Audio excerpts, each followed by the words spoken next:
Golly gee, okay. We're back. We're back? We're back. What is this? Literally hit my elbow on the table, knocked my controller, killed the camera. Oh my god. Ugh. Anyways, we persevere, we continue. Alright. So yeah. Okay, what did we miss? Yeah. Then it indeed be sacrilegious. Thankfully they had no way to prove it, so it amounted to nothing more than allegations in the end.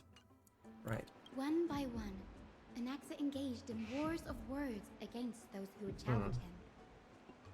Toward the end, a scholar asked him, Anaxagoras, have you any respect for the gods? Right. It was only after a brief silence that he answered, I have never denied that titans are meant to be noble constructs. Right.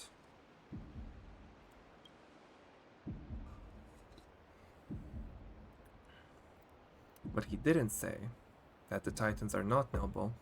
Rings louder in this case. Yes, I'm not sure how that controversy was eventually resolved. But what's for certain, at least, is that Anaxa was allowed to stay in the grove where he continued his research, despite being regarded as a heretic. Right. By the way, this stack of complaint letters has reminded me of a place in the grove. We may find clues there that aren't on the teleslate. I'm talking about Anaxa's alchemy lab, hidden between the cornerstones. Oh, okay, we're going to his room. Given the grove's meticulous approach to archiving, could there really be such an oversight right under their noses? It's a well-kept secret. Among the 7 sages, excluding the nominal chief sage, each has a private sanctuary where they can conduct research undisturbed in their free time. Even the administrators of the Library of Philia are restricted from accessing those places and documenting the sage's research. But With the grove in this state, I'm sure Anaxa won't be mad even if we sneak into the lab for a short while. Right? right. Yes, Binga Barbara, lead the way.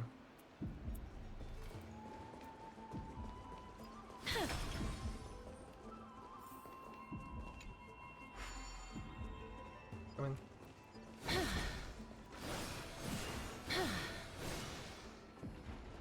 Just a little butterfly wing earrings, just notice. Are you serious? Okay. Come on. Get me on. Ascend.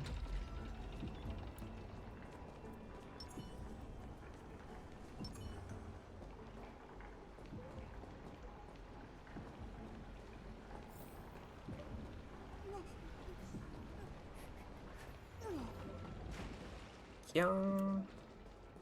Let's run. Nyum. This is the place, but where is everything? Wait, this is where his Materials lab for is? alchemical experiments, matrix diagrams, and even the seal to the lab. They're all gone. Did the Black Tide destroy it all? No wonder we didn't see any defense mechanisms along the way. Have you ever been in here before? No, not even close. Not only are alchemy experiments high-risk activities, but Professor Anaxa also has a penchant for using bizarre materials. Students often saw him walk in looking right as rain, but come out covered in soot with his hair singed. Naturally, no one dared to come near this place. Uh-huh. Huh? That bookshelf over there seems to be the only thing still intact.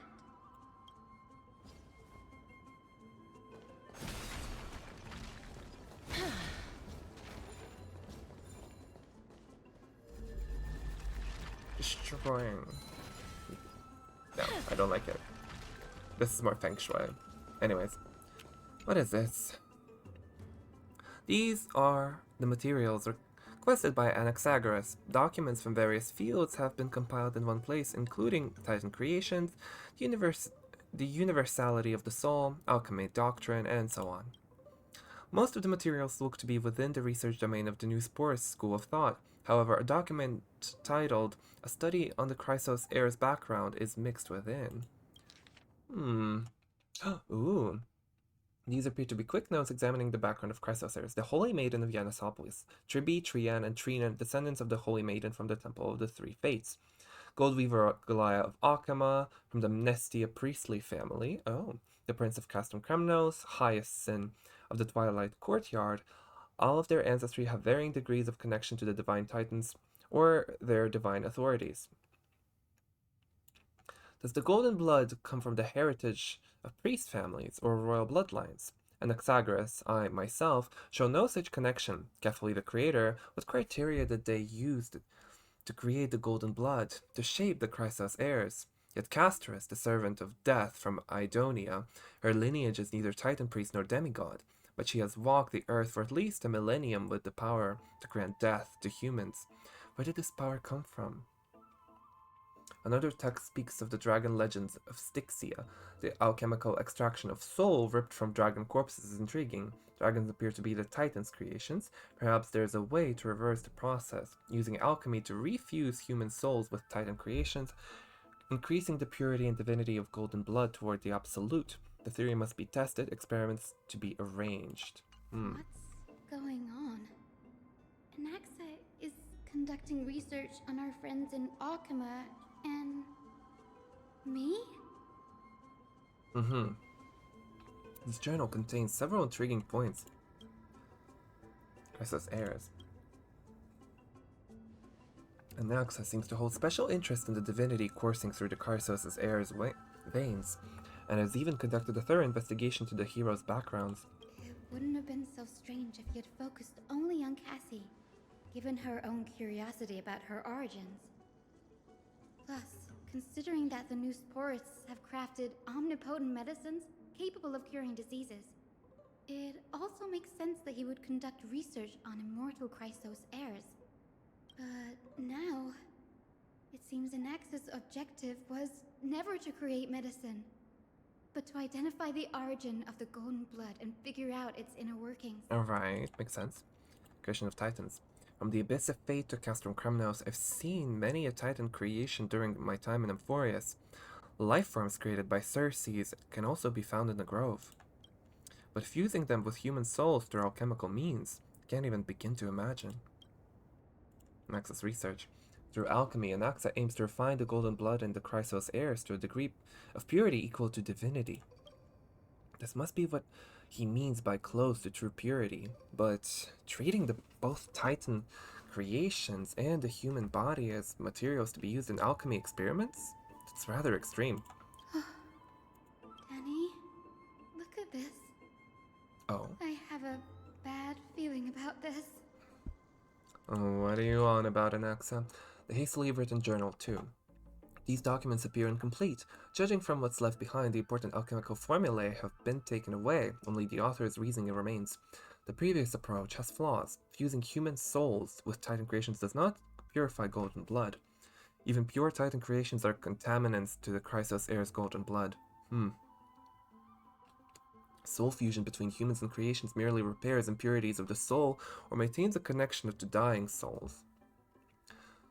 While creation myths tell us that Chrysos heirs and other creations are all made by Titans, their nature differs fundamentally. The Titans' creations are no intermediate products of an alchemical process, and the Chrysos heirs are closer to the Titans than the creations. In other words, I should not have considered Titan creations equal to Chrysos heirs. The hypothesis I should focus on is one pointed towards the Titans themselves. Such rare chances to study Titans demand a meticulous selection of research subjects. Living Titans prove impossible to restrain, and dead Titans offer no insight worth pursuing. But dying Titans, they're the perfect research subjects. Only by understanding the fundamentals of creation can we ensure perfection at the moment of everything's birth. Through my own hands, I will melt a Titan and reach the true essence of the soul. My biggest fear. What? It's come true. After going through his notes, I think I can piece it all together now. What, exactly? Anaxa was carrying out experiments on Right. soul transmutation. Do you mean he's trying to reconstruct human souls alchemically? Yes, this is what he was secretly conducting research on. Something he had to keep hidden from others. Compared to his public speeches, this is the real blasphemy. So is it about bringing his family back, or did he move on from that point? Oh, I just thought of something. What's wrong? Do you remember when the Black Tide was approaching? The Grove had planned to send Cersei's core flame to a safe place. But an accident happened along the way, and Anaxa lost his life in the process? Right. But Cersei took over his body and resurrected him, which led to the situation we're in now. That's right. But what if Professor Anaxa's fusion with the core flame of reason wasn't an accident? Mm-hmm. I thought we established that. Oh, or did I misconstrue some things? What do you mean? Put yourself in his shoes. Knowing that the Black Tide was closing in and your time was running out, what would you have done? I put my theories to the test, no matter the cost. Exactly. When the Black Tide came, the true reason Anaxa headed to the Luminary Throne was to transmute and fuse himself with the Titan's core flame. Yeah, I think we established that, right? Did he succeed? Well, yeah? No. No? Judging Okay, from never how mind. he I don't know reacted nothing. After the event, the results came as a surprise. Maybe he failed to consider the possibility that Cersei's would make a similar decision. The manuscripts detailing all the alchemical formulae have been taken away. His research is still ongoing. Okay, but what does this mean for the future? Could he have taken them for other purposes? Like, what? There's only one Titan left in the world now. Two, right? Aquila and Kathleen? No. No way. To conceive an eternity of perfection, one must first understand the principles of creation. If Anaxa is in Akama now, then that means He's after Kefali. he's after Kathleen. Okay. Sir, this sky above us, it's not real, is it? Right, okay, Dottore. Of course not. This is just an image from a projection device used for educational purposes. A simple trick. Right. The day-night cycle has been lost to this world. So that students like you may still learn about the night sky, astronomers have harnessed the Titan's miraculous power to manipulate the light, projecting the nights of the past here for you. Uh-huh. Okay, yeah. Okay. Weird how I never questioned that, actually. I thought it was like everywhere else is dark except for Akama. But it turns out it's the other way around. Everywhere else is light. They just have manufactured nights. Okay. Much like how the sky above the holy city is also illuminated by Kefali's dawn device. Okay. So, the skies of Akama are fake too. So what's the real sky then? You What? mustn't conclude that, Anaxa. You should know that only a child would expose a trick and be proud of it. Okay. Often people know more than they let on. They simply choose to feign ignorance because they have no other choice. Then they're just deluding themselves. People believe in Kefali's tale of Genesis, accepting wholesale whatever the priests preach. But we're different. Right. We've already walked out of the firelit cave of ignorance. We have already realized that we live in a world where Titans make the rules. Even when we look at the sky, we're only seeing what they allow us to see. Rather than gazing at this mockery of a night sky fabricated by them for the rest of my life, why shouldn't I be the one to take control of the projection device instead? Mm-hmm. So much time has passed since you sowed the seeds of doubt in my heart, child. Many a night, I find myself penning down all my theories and wild ideas, only to burn them to ashes when I open my eyes in the day. Why? Because we'll face death by burning if word gets out? As a sage of the Venerationists, my soul has already become inextricably linked to the great tree. Every word I say and every move I make is certain to influence every leaf, every branch, even the tree itself. Right. Okay. But above all else, my days are numbered. Instinctively, I have my doubts about the golden blood and the human soul, yet I have no means of verifying them. The golden blood in my veins is woefully thin, and I am loath to waste what little time I have left obsessing over a hypothesis that cannot even be proven in the first place.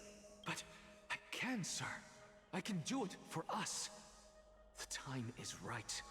Give me all that I need, and I shall accomplish this grand feat on your behalf.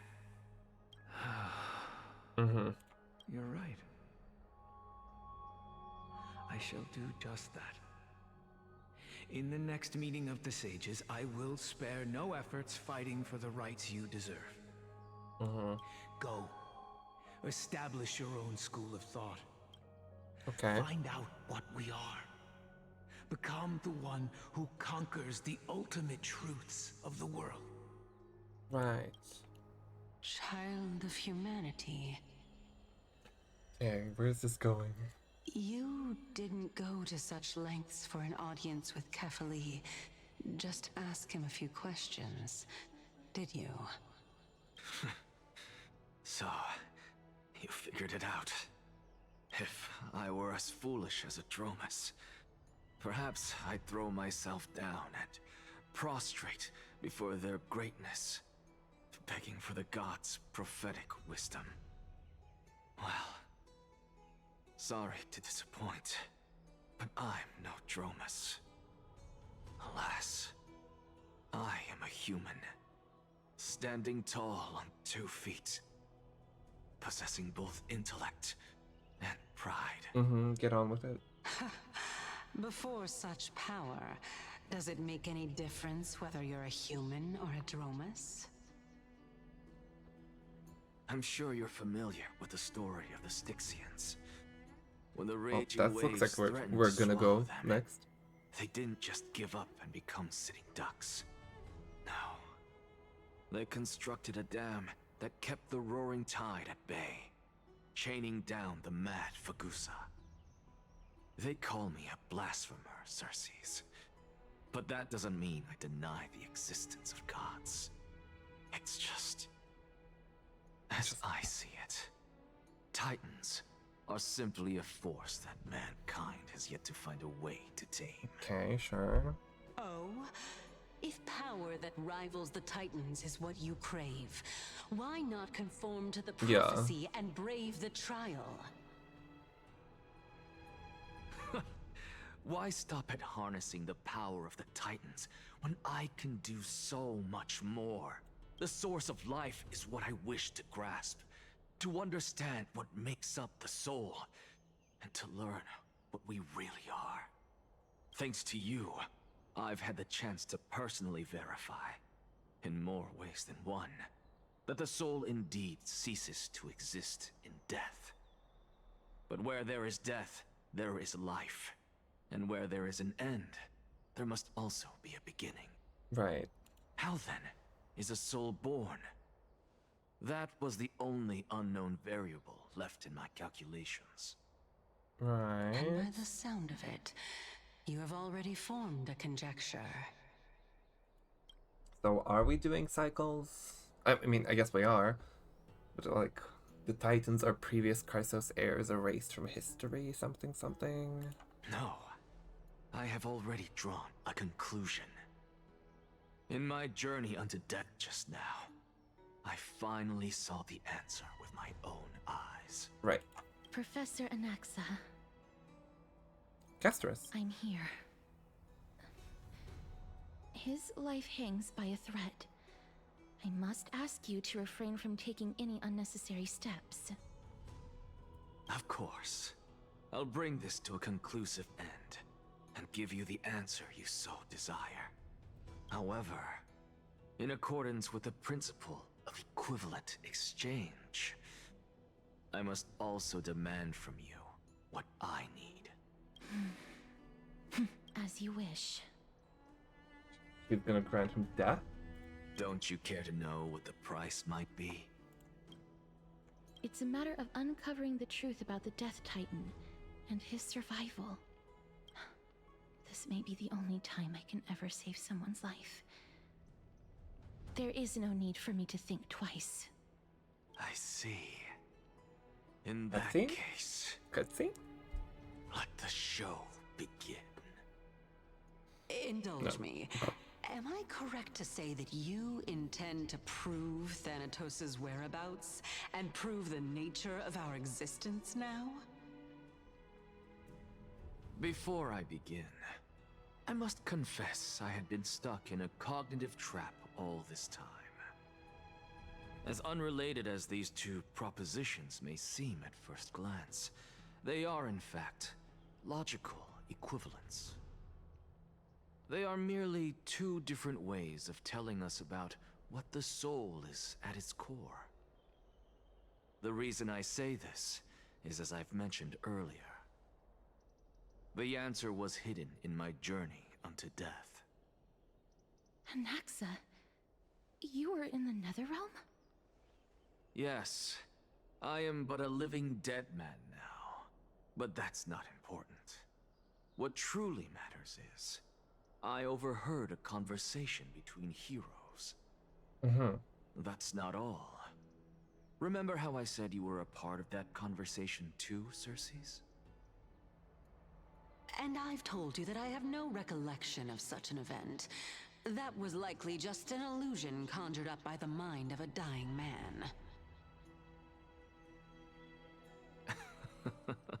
Of course you would remember. Because that wasn't you. That was Calypso, one of the 7 sages of the Grove. Calypso. From a previous cycle? Oh, that's the name I made up on a whim when speaking to this girl. How do you know of it? And surely you jest. Don't you think I, of all people, would know if that were the name of one of the 7 sages under the shade of my tree? Don't you claim to know the Grove's past like the back of your hand? It seems you've lost even the memories seared into your soul. Use your head, Circes. Since all of this took place in the realm of the dead, it stands to reason their likenesses are of souls from the past. Right. The living cannot step foot into that world. So who could they be? Think about Calypso. Why does she share your likeness? Yet you have no idea who she is. The answer is evident, So is they're it not? Yeah, they're dead. That's why he Those can see them, fallen they're dead. heroes are the mortal incarnations of the Titans before their Right. ascensions to godhood. The gods aren't master creators born out of thin air, and they are no different from humans, because they all evolved from one. Right, and that's why the Titans are so similar to the Chrysos era. It makes sense, Alright.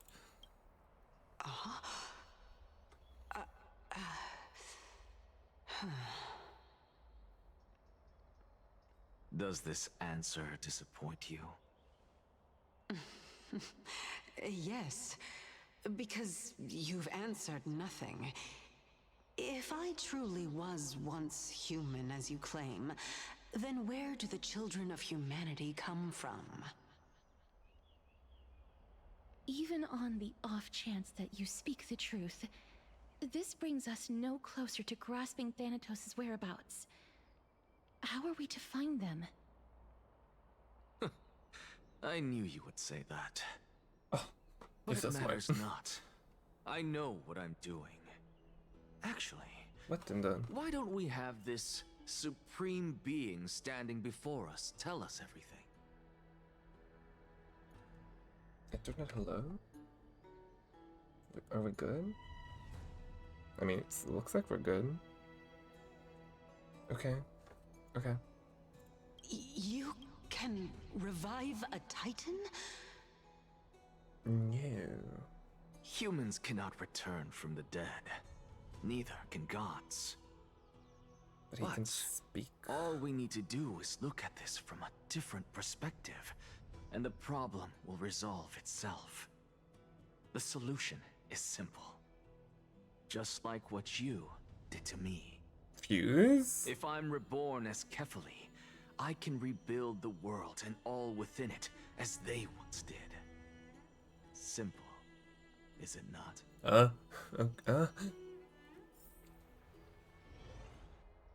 In the meantime. I have Oh, news come from on! Hyacinth and Dun Hung. Anaxa might be trying to do something with Kefali's divine body. Kefali? I was invested. What could Anaxa want? Is the Council of Elders going to sit around and let such a sacrilegious act unfold? That is not possible. He is indeed the great performer, capable of fooling anyone and everyone with his tricks. I'm sorry. No need for guilt, for this is good news to us. The Council of Elders has found themselves a traitorous ally. Anaxa's ambitious desires will be something we can exploit. What we should be doing now is to keep our eyes peeled for whichever trickery Kindness is up to, and react accordingly to thwart her plans. Being Akima's political center, the Demigod Council holds just as much significance as the Vortex of Genesis. Someday, after my duty is over, this site will take the place of the battlefield where you hunt gods. Become the next challenge you ought to overcome. Till then, it's best to get used to this place as soon as possible.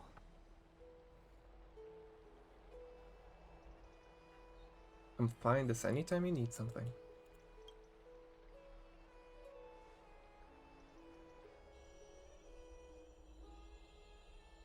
Preposterous!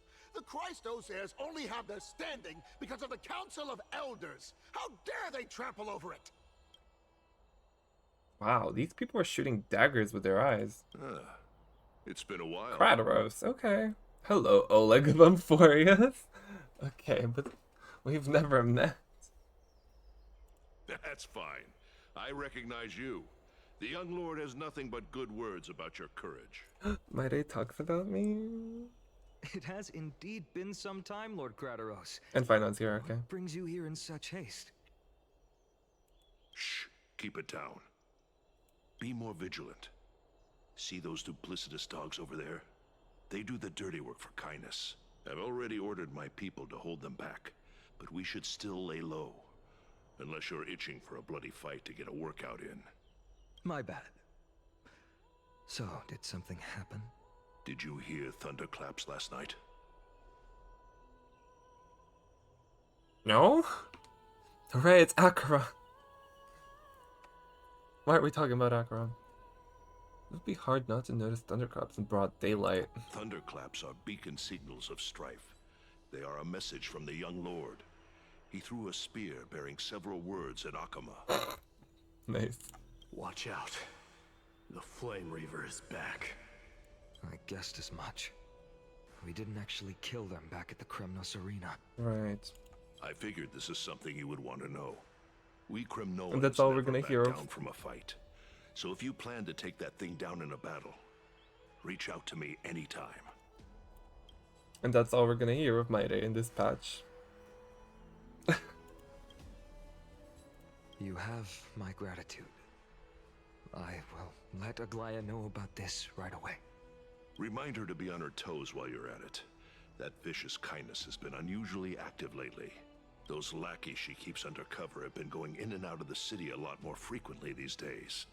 Some even seem to be getting Kremnoans to defect to the council.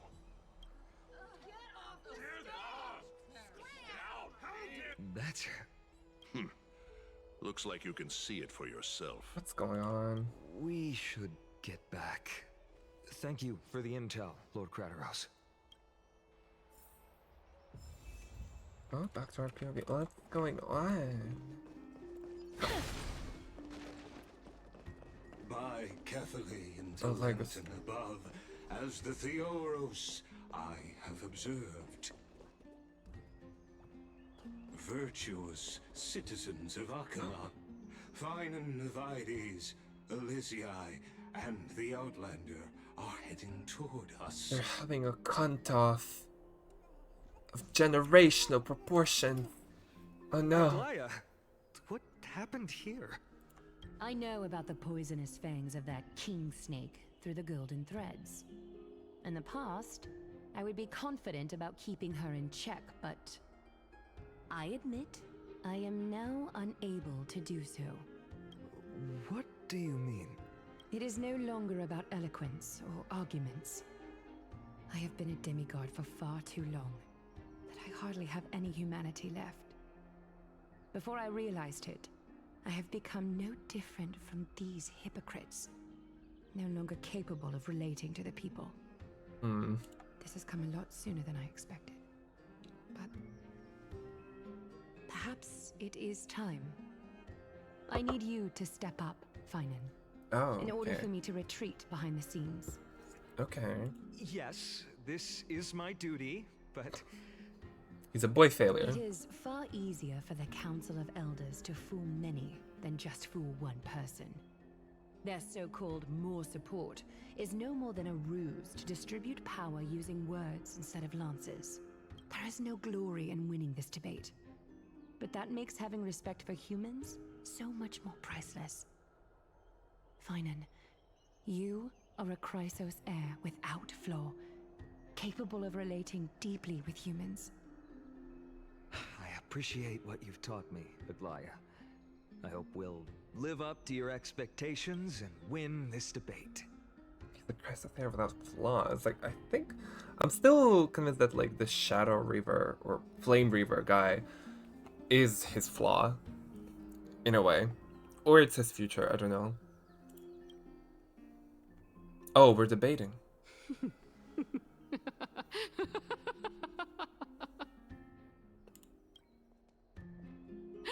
Oh, you've done well, Lord Calictus.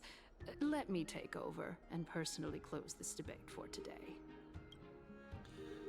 Okay, Queen. What do you Dearest have? counselors, let it be known that I sorely miss the blissful times portrayed in lyrical poems. Back then, good old days. Amphoreus was home to nearly 1,000 cities, each with their own local faith, while gods walked the earth and shared close bonds with humans. Yet, in the present, people from all over are forced to leave their homeland to seek refuge in the holy city, where they hope to rest under Kefali's protection. All of us have long been in the same boat, with no way out of this plight. We didn't have a choice in the past, but now the Council of Elders brings to the table a new possibility. All I have left is one question for you. Would you rather strive toward the unheard of Era Nova, or return to the prosperous Era Chrysia of our past?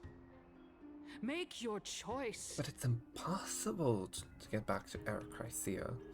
No one Now, canceled the Black Tide. Which of the two would lead mortals to an ideal future?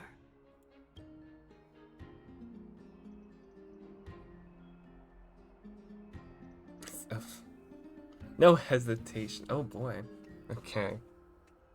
It's okay. Like, I stand by Era Nova because it's impossible to bring back Era Chrysia. Like, the gods are dead or dying.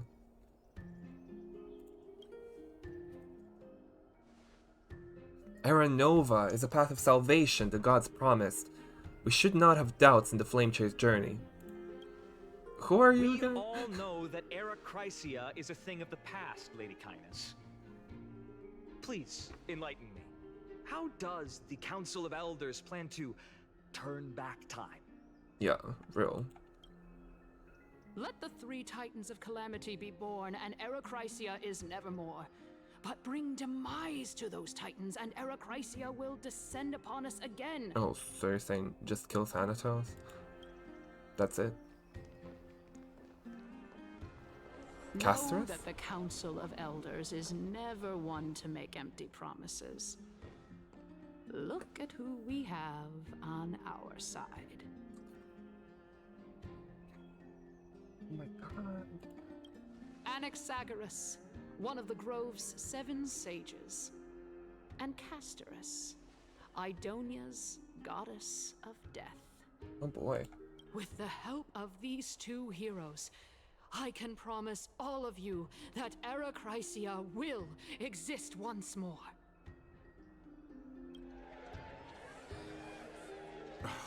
Aren't they Chrysos heirs? They're supporting the Council of Elders instead? It's clear from the start that these heroes do not get along well in their group. All the more proof that Aglaia is unfit to speak on behalf of every Chrysos heir. I am in favor of Erechrysia. Erechrysia! Erechrysia! Alright.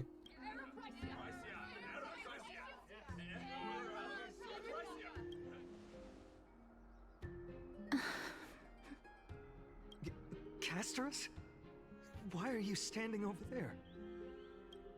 You finally arrived, Naxa. So have you, Cass. Oh boy. Don't What worry, kind of drama? Well, I know that you have many queries. Could you continue to converse like how the citizens normally do? Tell me, dear citizens, if we successfully retrieve and return Thanatos' core flame without anyone passing the Death Titan's trial, what would happen next? The answer is simple. We will have a chance to rid the world of death and bring Amphoreus back to an era when all beings live forever. We'll usher in a new future that will be entirely different from the flame chase journey. Okay, but I'm just looking at her model. It's like compared to Castor, it's like they couldn't spare a few more polygons. Oh boy. I don't think it's a good idea to get rid of Death. He's one of the 7 sages. Your proposal is much too idealistic. As long as the Black Tide still exists, how can we go back to the old days? Remember what I previously said? Kephale's core flame is guarded by the secret power of the Council of Elders. Plus, Fagusa's water curtain will be able to block out any external perceptions. Tell me, dear citizens, have any of you ever seen even a glimpse of the threat that this person is talking about anywhere within the walls of this majestic holy city?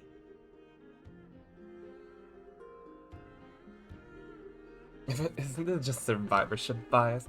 Yeah, this place will become the Flame Reaver's target sooner or later. Oh. Could it be that you heard that from the Flame Reaver themselves? Citizens, let's loudly sing the blessed hymn. Oh, beautiful old world, where are you now? Oh, legendary Erechrysia, return to the mortal realm. After the destruction of the 3 Titans of Calamity, the flame chase journey will have to end. Yes! Ah! Okay. This is bad. The masses are now totally riled up. Anaxa, pray tell. Everything that you've mentioned hinges on the premise that we can find Thanatos' existence, right? Thank you, Lady Aglaia, for still caring about this city. However, dear citizens, we are truly He's so icky. fortunate and He's so icky.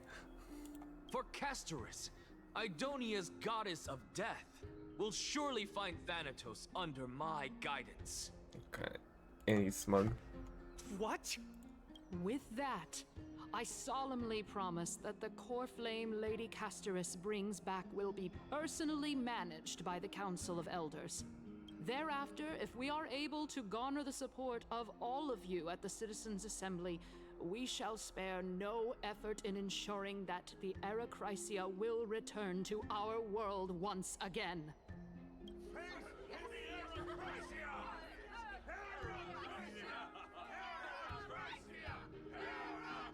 With the balance shattered, the result is clear. Buy carefully into Lenten above, as the Theoros I have observed. Shush. Akama has chosen her destiny. The issue up for discussion at this Citizens' Assembly shall be modified to the suspension of the Flame Chase journey. This resolution shall be put up on the Wall of Heroes, such that all citizens are aware of the city's way forward.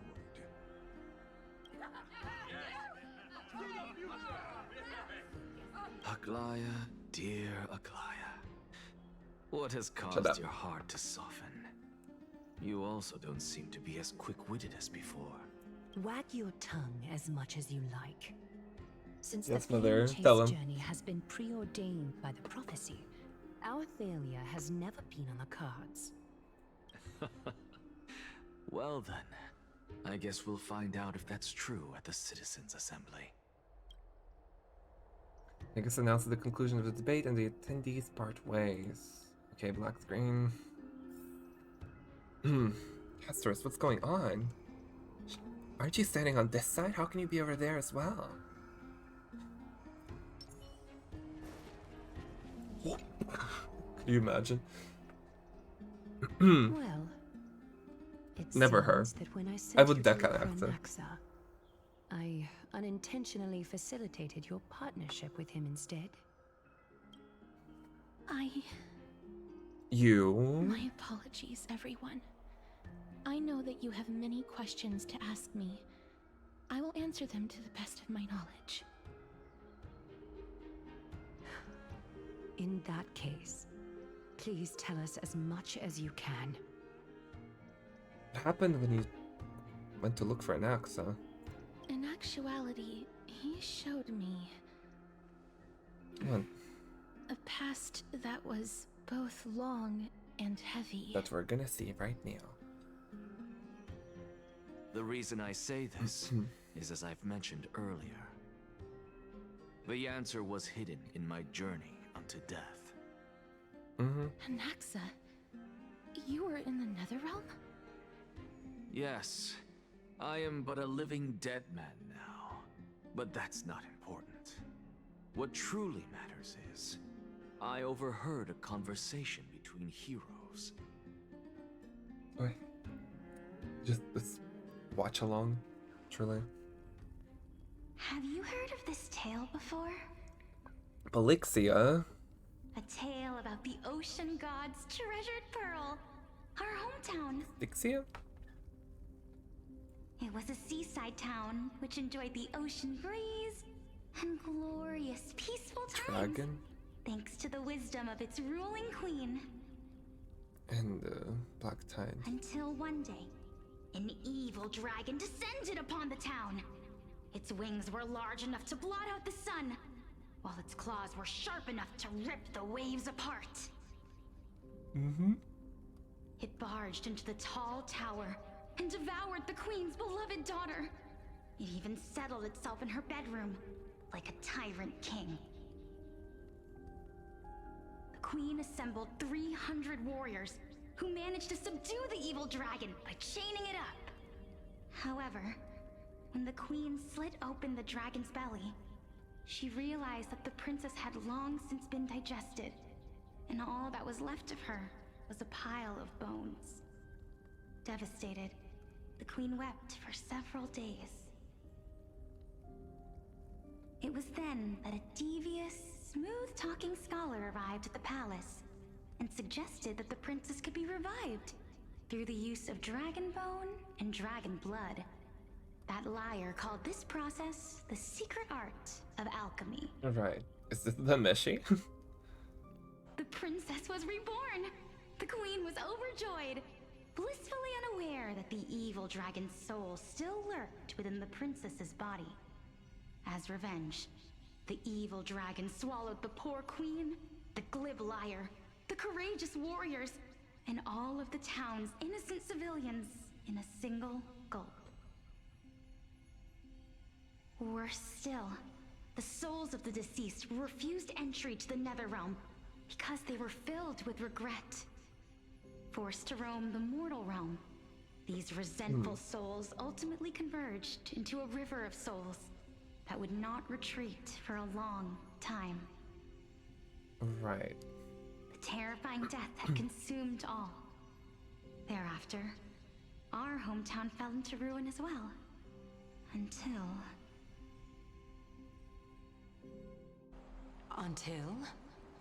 Until? Oh, she's in a wheelchair.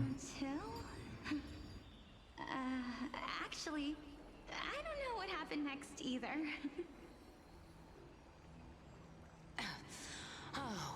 Oh my. It Magical seems that wheelchair. you still Cute. like to Cool, whet cool. people's appetites even after all this time, Pelixia. So, according to your story, this is how I used to look? It's practically a mirror image. And yet, what exactly is this? A miracle that I created with alchemy. As for what it is and how I was able to accomplish it, I'll keep the answers to myself for now. Oh, my goodness. Is this cliffhanger really Real? necessary?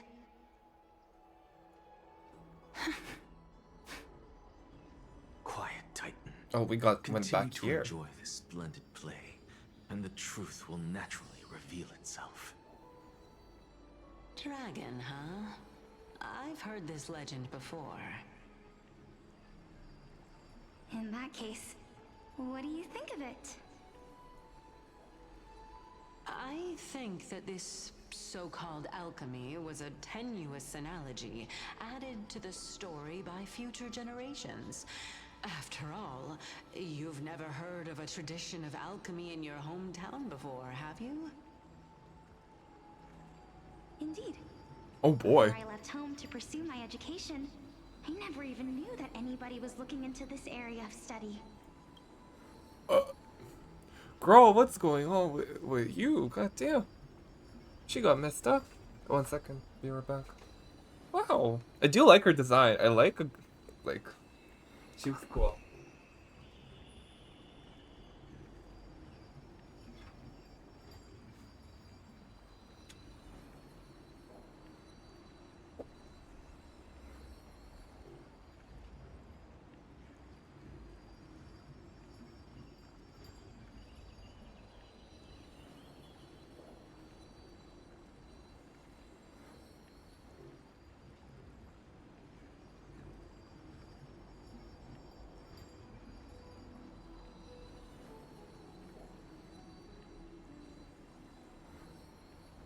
Right. Yeah, she definitely, looks intriguing. Right. Therefore, we can just treat this tale as a fable told to young children. A fable, you say? If so, what moral is it trying to impart to the kids? I guess it might be the concept of equivalent exchange? Okay, yeah. Oh?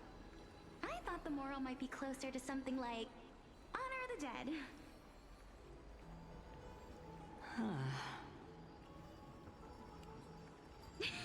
What? At a loss for words? They definitely seem like, well, more out there. No, I merely realized that we're both thinking of the same principle. If life is priceless, then there is hardly anything else in this world that is of equal weight to it, Like, right? compared to other Chrysosers, there's, much more fantastical. Like, she's floating, she has, these wooden horn things growing out of her, and she's, in this magical wheelchair, and she seems to have some sort of corruption growing on her as well. Compared to, the other Chrysosers, they seem, much more, well, fantastical, I guess. Right? I guess that could be, their flaw as Indeed. Chrysos heirs. As expected of the wisest scholar in the land. So is she voiced by the same person who's voicing Makoto in Persona 5? Me. Why don't I ask you a question as well, as a form of equivalent exchange? Of course. What is your question? If I imparted my knowledge of the art of alchemy to you, would you use it to resurrect someone you loved? Hmm? What? What kind of strange question is this? I got it. You're just trying to get me to tell you whether I like anyone, right? Oh, what is this conversation? Let's just leave it at that. That was rude of me. What's going on here? Yes. Oh! I would. Oh? And who would that be? Your Death sister? Is inevitable. In the days to come, I'm certain that someone whom I cherish deeply will leave me for good. Oh, they haven't died yet. If such a mighty power really existed, I think I would use it without hesitation. After all, you, me, and the rest will all have to face that fateful moment eventually.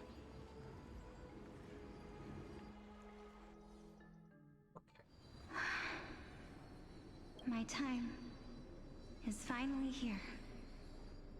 However, perhaps because of my firm belief in the immeasurable value of life, Yeah? I am unable to complete the trial. Of death. You shall wither, and through that, the dead will sprout again from the remains, and be reborn with the dead flame. It is a pity that fate is such a cruel mistress. Is there no other way of interpreting those words?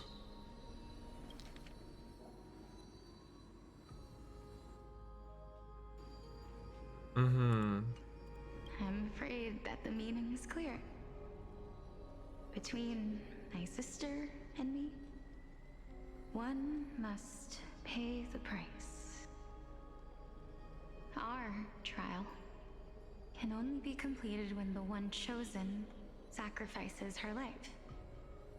That's her. Well, that was supposed to be Castor's, but it's she sacrificed I'm afraid herself that instead. The prophecy might even have selected a pair of twins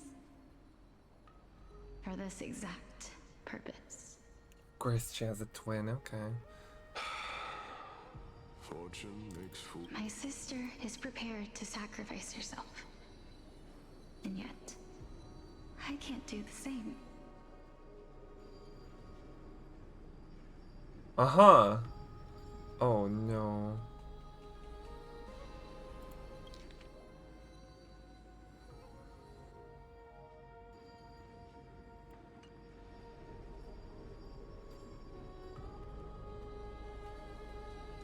Okay, so...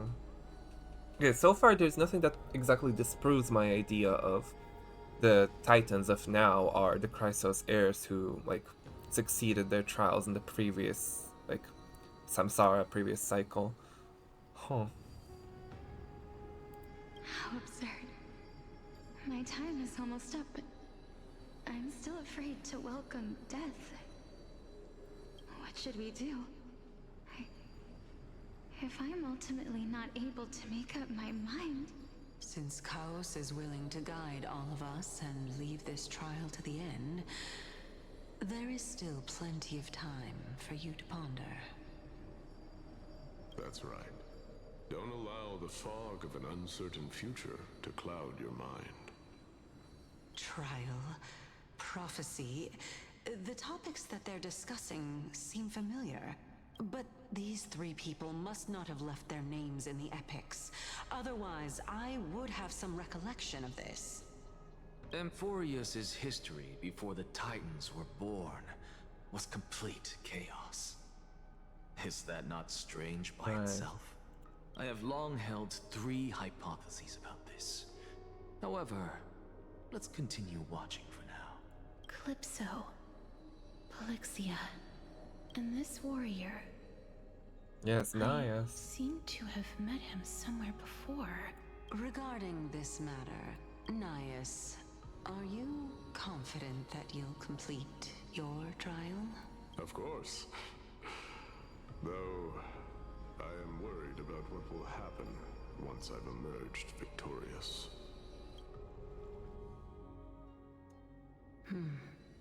Looks like you have made up your mind. Yes, this is the safest course of action. Completely separating courage, honor, tenacity, sacrifice, and reason. You really know how to make things difficult. Please, young lady, witness my fall and demise. Lady Calypso, you shall host the soul-rending ceremony. I do not understand. Why would you dare to sacrifice yourself for a future that you won't get to witness? Because this is our destiny. The power that resides within me is so intense that I will one day be engulfed by it. Furthermore, a valorous death before glorious return has always been the path I chose to walk. A journey I began long ago. If your sister or Chaos were in my position, I believe they would make the same choice as well. They're just not showing Casterus here.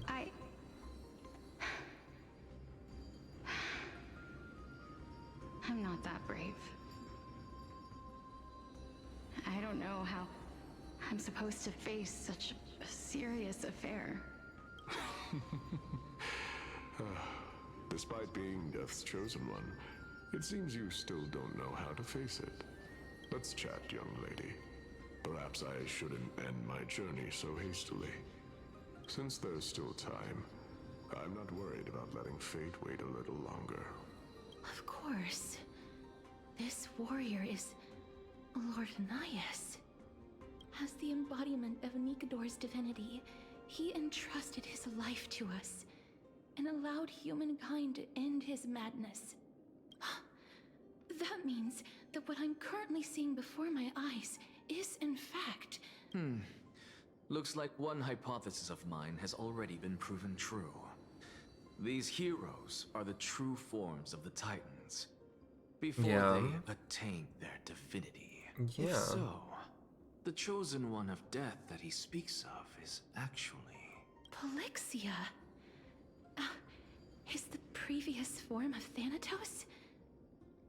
But her appearance... If this is true, as long as we can find out where she went, we'll naturally be able to figure out the location of the Death Titan. But before that, we first need to witness what ultimately happened to Lord Nias. Oh man. Maybe switch. What do you mean too much? Well, mine's better, honestly. I feel like mine's better. Unless they're giving them with Eidolons, I don't know if they are or not. Lord Nias's honor is sealed here. Incredible. The honor in this child's soul is so light. I believe that his tenacity is sealed within this statue. Before we fought Nikador, we also released it from the stone statue. Nikador's courage is a testament that they have never once retreated from a battle. I've heard that these words are still engraved in Castrum Kremnos even today. It didn't occur to me that they were actually part of an alchemical formula. Sealed within this statue is undoubtedly his sacrifice. They use their own body as our city walls, keeping out and protecting us from the pervasive spread of madness. They are acutely aware that if the end times were to arrive, there would be nothing left in this world to conquer. Honor, courage, tenacity, sacrifice. And finally, the only thing that remains is reason. Cheer up, young lady. There is no need to shed tears over a glorious death. All farewells in this world are sorrowful, Lord Nias. Oh boy. No, young lady. As a warrior, I have witnessed too many bitter deaths. But now, all I feel is peace. I did not know until this moment that mortals could live their lives in such a way. And that is just based, isn't he? Although only a sliver of your soul remains, you remain so optimistic.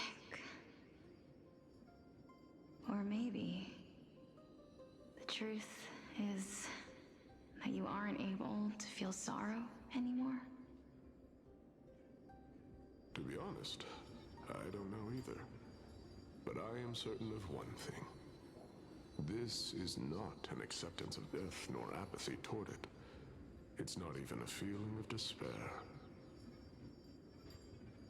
I am just enjoying what remains of my life to the fullest. Enjoying? Indeed. Along this journey that we've taken together, not only have I changed the world, I myself have also changed in the process. And now I have reached the journey's end. When I look back and see the grand epic that I've personally written, how could I not revel in that fact? But when you depart the mortal realm, won't all of your accomplishments be reduced to nothing? Man, she's so Separation nihilistic. and death are two sides of the same coin. Reconciling this doesn't come easily for a mortal. What's going on here?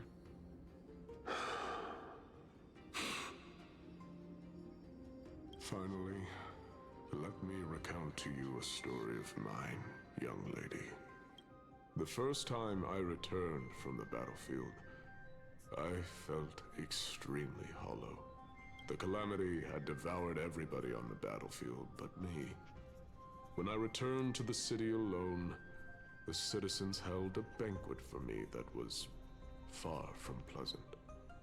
I felt as though I was still on the battlefield, and the person who had returned was nothing but an empty shell. It was late into the night by the time the banquet ended. My head still reeling, I returned alone to the barracks. On the way back, I encountered someone. It was a crazed scholar looking at the night sky and muttering to himself by the side of the road. Although I tripped over him and fell, Oh no. I wasn't angry in the slightest. And maybe because I saw myself in him, I inexplicably asked him a question. Do you think that it'd be better if we just died on the roadside like a couple of stray dogs? To my surprise, he shrugged his shoulders and said, Nice. Yeah. How does someone who is currently experiencing death, dying and living, afford the same amount of bliss? Now please, go away and don't block my starlight. Are you trying to say that there is no difference between living and dying? For they are both journeys that lead toward death? That's exactly what life is, and death is, but a scale to measure how valuable the journey was. Journeys and epics are only glorious and magnificent because all things eventually fade to dust. Yeah, sure. Therefore, young lady, don't detest your fate. Instead, willingly and respectfully embrace it. The embodiment of strife telling me about the majesty of the world. Indeed. I believe that when the fated moment eventually arrives, you will be able to understand my words. It is time for me to knock on death's door. I will set up a long table at the end of the road and humbly await your arrival. Oh, that's kind of cute, actually. When that moment finally comes, let us drink and be merry then. And nice was just based, I guess. Damn. I knew this day would eventually come.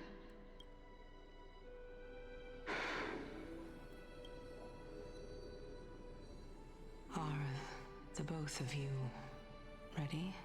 Cass? I knew it. Polixia, Oh, that is fairly obvious, though. I'm here. Okay, so... What? This...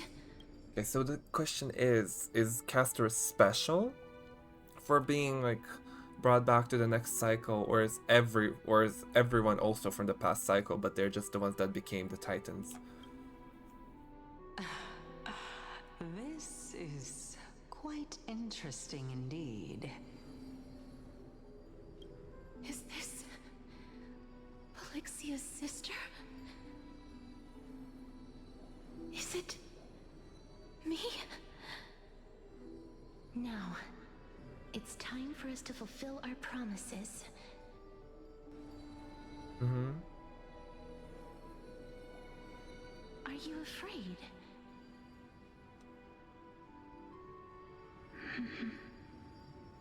What are you afraid of? That I won't be able to do it. You shall wither, and through that, the dead will sprout again from the remains, and be reborn with the dead flame. As foretold in the prophecy, and according to our vows, once it all ends, we must face our fated moment head-on. Even if it was prophesied, do we have no say in the matter? It's so unfair. Why are we the only ones who are forced into mutual destruction? Let me do it, sister. Let me be death's sacrifice. I was never long for this world anyway. But you're different.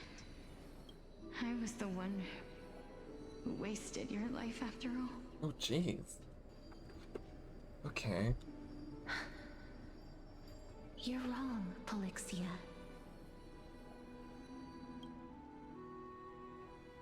I don't think that my life was wasted. Just the opposite. When I finally arrived at this destination and looked back at the journey I took, I discovered that flowers had long since bloomed along the path I walked. It was you who sowed the seeds for this sea of flowers, one that is more beautiful than the promised land at the end of the world. Besides, I have lived a fulfilling life. Even though I was fated for sacrifice, none of the things that I've experienced will dissipate. Instead, they'll forever live on as memories inside your head. Will they not? Don't tell me that the reason that they failed in the first place is because Polixia. Of you ever compared to the actual you? Well then, tell me, what exactly are we?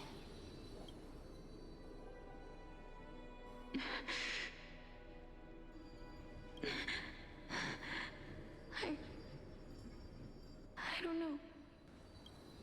I don't know either. But regardless of what the answer is, regardless of how we're shaped by others, or even by this world, Ready. ever since we were born, the fact that we existed was predestined, and nothing could erase it. This is why I will always, always be by your side. We're We're twins, after all. All right, my dear Polixia.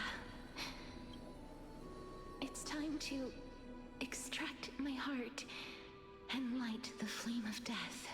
After that, use it to plant the first bud in the prophesied new world.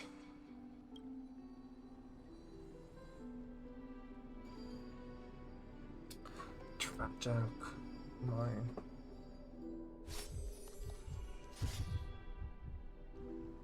If I imparted my knowledge of the art of alchemy to you... Yeah, that's what I thought. She's gonna be the dragon princess. Polixia is gonna try to resurrect Castorus, and that's what happens.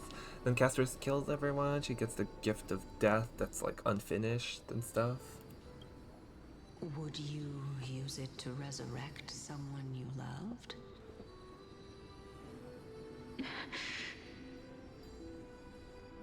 Death is inevitable. In the days to come, I am certain that someone whom I cherish deeply will leave me for good. If such a mighty power really existed, I think I would use it without hesitation. Even now, my answer remains the same. This is why, sister, I promise you, in the prophesied new world, I shall plant the first bud on your behalf. Go now. Return to the Ocean God's treasured pearl, our hometown. I shall open wide the entrance to the Netherrealm and grant you a second life. The living beings on this earth shall respond to my call and lead you to the sacred daylight. Remember, do not look back on the land of the dead, and do not stop moving. In the new world promised by the prophecy, march toward your new life. As for the price of our equivalent exchange,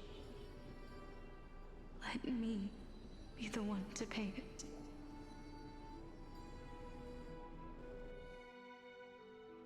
Everybody, we've come to the end. Unfortunately, I am not compatible with the Supreme Being, so I was unable to completely fuse their soul into my own body. However, being able to glean all this from them is exciting enough. Oh. I'm certain of this now. Before the Titans that we are well acquainted with were born, a group of heroes roamed the land. These heroes followed a prophecy and took possession of divine authorities one by one, until they eventually became the pantheon of the new world. Just like the flame chase journey of today, Yeah, okay. Amphoreus' history is cyclical in nature. Huh. What a startling revelation. This means that the demigods, who bear the core flames, will also become the new Titans at the world's end, thereby shaping a new world? Okay, but what is the Flame I Reaper believe doing that then? this is the truth behind the Era Nova, as mentioned in the prophecy. Is the Flame Reaper Phynon from a previous cycle who learned the truth and is trying to stop it? What's going on? What's going on? Oh, I'm still thinking about like, okay, what is the cycle about? It's like kind of giving the vibe of like training a simulation to like do a specific task, right? Where it's like it's constantly cycling failure upon failure until it learns how to do it properly. That's what this is like. This whole cyclical vibe is giving, right? So what's supposed to be done correctly then? This is utterly unbelievable. Besides, those twins in the past, even if they really are Thanatos. Their whereabouts are still unknown even today. Are their whereabouts truly unknown? Didn't Polixia mention that seaside town? The birthplace of alchemy and the tale of the dragon. In our world, there exists a city which perfectly matches that description. Styxia. Just underwater. But the people there worship Fagusa and bear no relation to Thanatos. I have also never been to that place, as in the time of Idonia, it had long turned into underwater ruins. Take this. This is... The new Sporist masterpiece. The Philosopher's Stone. It was made by transmuting all of the sages' wisdom into a single entity, with their flesh and blood as its foundation. Remember? I've mentioned before that the art of alchemy is all about conversion, tempering, and ascension. This process also applies to the pursuit of truth. Regardless of how unbelievable this sounds, the truths of the world have been refined from the impurities. Think about the story of the dragon. This stone will lead you to your real hometown, allowing you to reform the door to the Netherrealm and discover Thanatos' fate. You still look as confident in your victory as ever.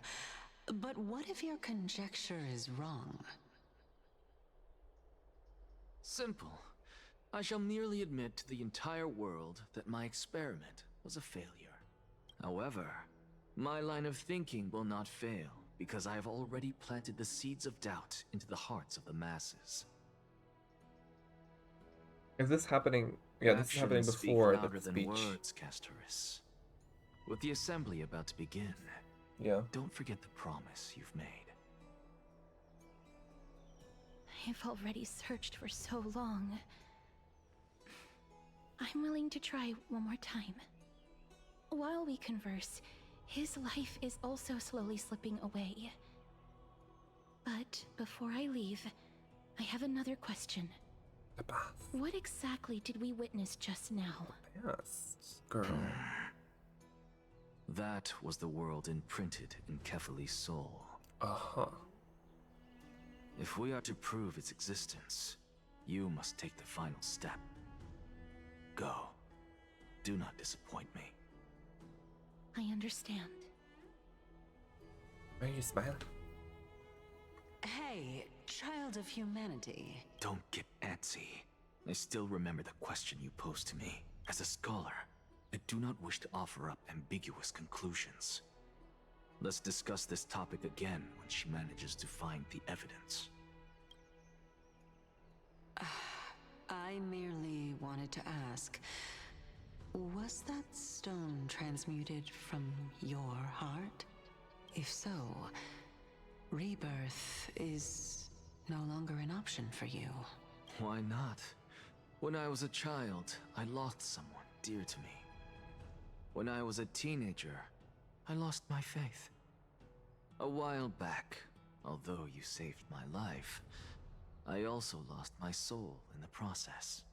Now I'm merely forsaking my body. What's the big deal?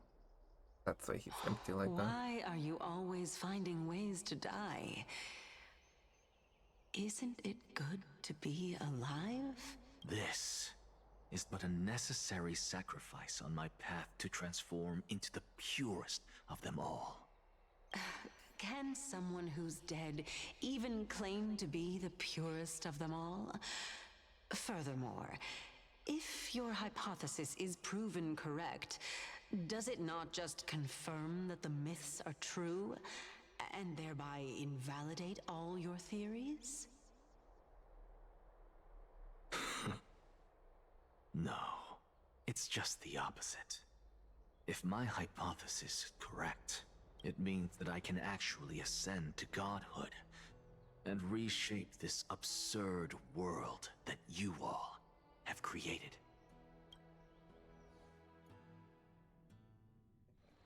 I'm thinking about Mephistopheles, what? a lot to take in. Now I'm thinking about Chaos, or more so Kefali. Whereas, like...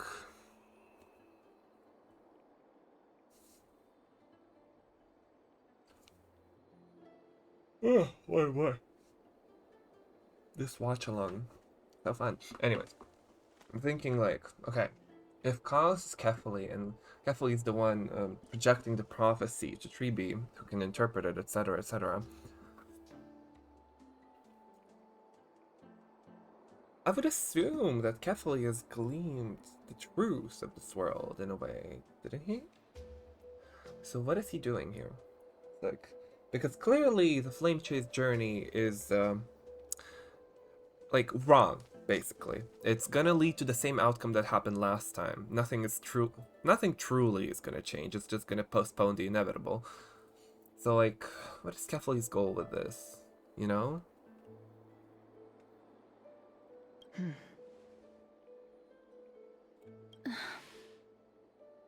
Lady Aglaia, please, let me explain. Go on. You know that the core flame of death has always been the greatest unknown regarding the Era Nova, which is why both you and Kindness desire to gain the power to control that core flame in the approaching Citizens' Assembly. Professor Anaxa has come to a consensus with Kindness. They want to suspend the trial once Thanatos' core flame is reclaimed, hoping thus to eradicate death from this world. If they're successful, then the Flame Chase journey will cease, and Akama can enjoy everlasting peace. But I know this runs counter to your wishes. So long as we do not usher in Era Nova, the Black Tide will never be eradicated.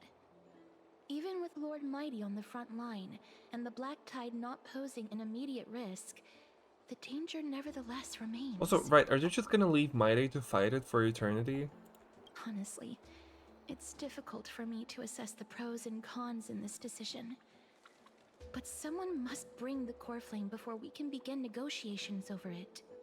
The Titan could be very near. I cannot let this chance slip by. Besides, someone has to make this trip to bring back Mister's soul. Misters. Well said. You already had every reason to seek an audience with Thanatos. It's that great performer who has weaponized your wishes and placed us in this difficult situation. A world without death. Do you desire that too? If fate dictates that my path must oppose yours, I will do all I can to resist it and protect what I aspire to achieve. Lord Mighty showed me that without taking the first step, all talk of what follows is moot. State your thread. Unsure what to say, but offer a smile. I have always hoped to hear you speak your mind, Cass. And I am glad to have heard your true thoughts. Styxia. I visited that place in the past. Though it is now an island surrounded by the river of Souls Torrents, it's not hard to see its former splendor. Go. I will not stand in your way. As for you, you are someone who has cheated death. I believe you have more than enough reason to make the trip with Casterus and meet the god of death himself. Casterus, I too look forward to your journey. I wonder what kinds of new interpretations your completed story will bring to the Flame Chase journey. Thank you, Lady Aglaia. I hate to put a damper on this heartwarming moment, but if Styxia is now an island surrounded by the river of Souls Torrents, then how do we find a way in? Lady Tribi is probably... The answer is quite simple. In the Mids, Zagreus once made the domain of the dead their treasure vault. That is to say, they could enter and Cypher. leave the Nether Realm as they pleased. And if they could do that, then it follows that the demigod who inherited their divinity must be capable of the same. I'll see you at Marmorial Palace at Action Hour tomorrow. Cypher shall be your guide to finding that ancient city. We're meeting the cat girl. The tumultuous day finally comes to an end. Everyone disperses, each lost in their own thoughts. Oh my. Name Store Collections. The servant tells of the mystery within the mists, and the scholar seeks to answer a forbidden puzzle. The truth learned during your travels. Head to the book to write it down.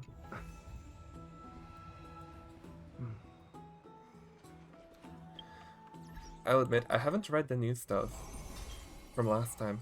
Oh, ma'am. Oh, Ram's eyelashes are fluttering. That's the look of someone lost in thought. Ma'am. That's cheating. How did you suddenly start copying me? But it's no easy feat to truly master the fairy tongue. You have to stay close together to really get the hang of it. But for now, let's open a new chapter. I want to share a new tale with you. Where is the Saga of Heroes, new stuff? Yeah, I still haven't read these. Am I?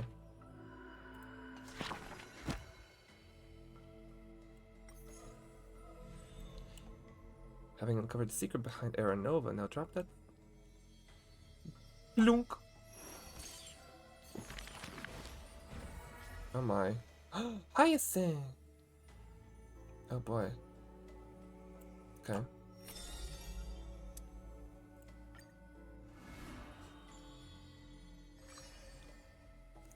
Willing to adorn the living. Born with an evil curse, her hand dips into lethal cinnabar and white lead to personally decorate the faces of the dead. Her skills are said to bestow beauty on anyone, even transforming their appearance completely. Many skills were born out of her seclusion, but it painted her dwelling in a gloomy vision. Only a select few have set foot in this mansion, and the thief and the weaver were two such lucky persons. The girl converses with all items in the house, with specimens, tea sets, and even pillows in profusion, as if she can hear the response of these non-living things. I have always lived in isolation. Talk about timing. Out of courtesy, this is how I practice my words and actions.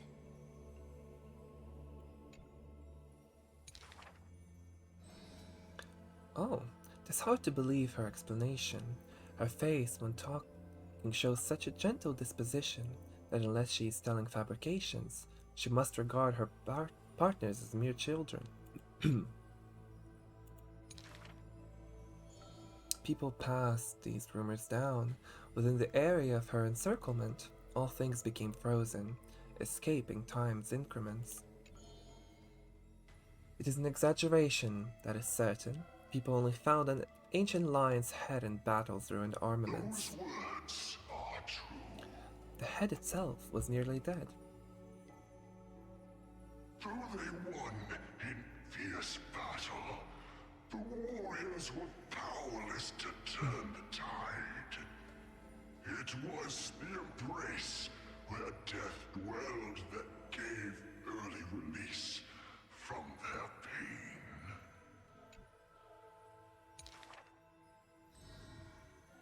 This is how death escapes time. She keeps every final embrace hidden in her immortal heart.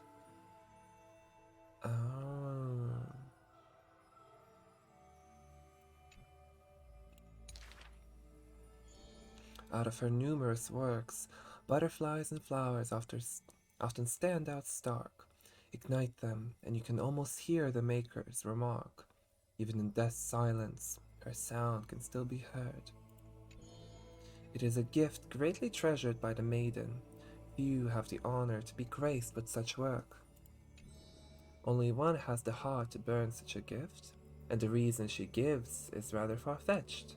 I must peer into all fates unknown. The power of the time is boundless, but there is one thing it cannot Death is conquer. abominable in humans' eyes. A Apart from my identity, there's nothing about me worthy of praise. The beloved Goldweaver hears this in distress, then tries to teach her the art of weaving the threads. It has been said that the maiden has works that the holy city possesses, but this is the judgment the Goldweaver expresses. Ah, well, none can know all things, nor be skilled in all crafts. Her works are too early for the living to comprehend. Another read.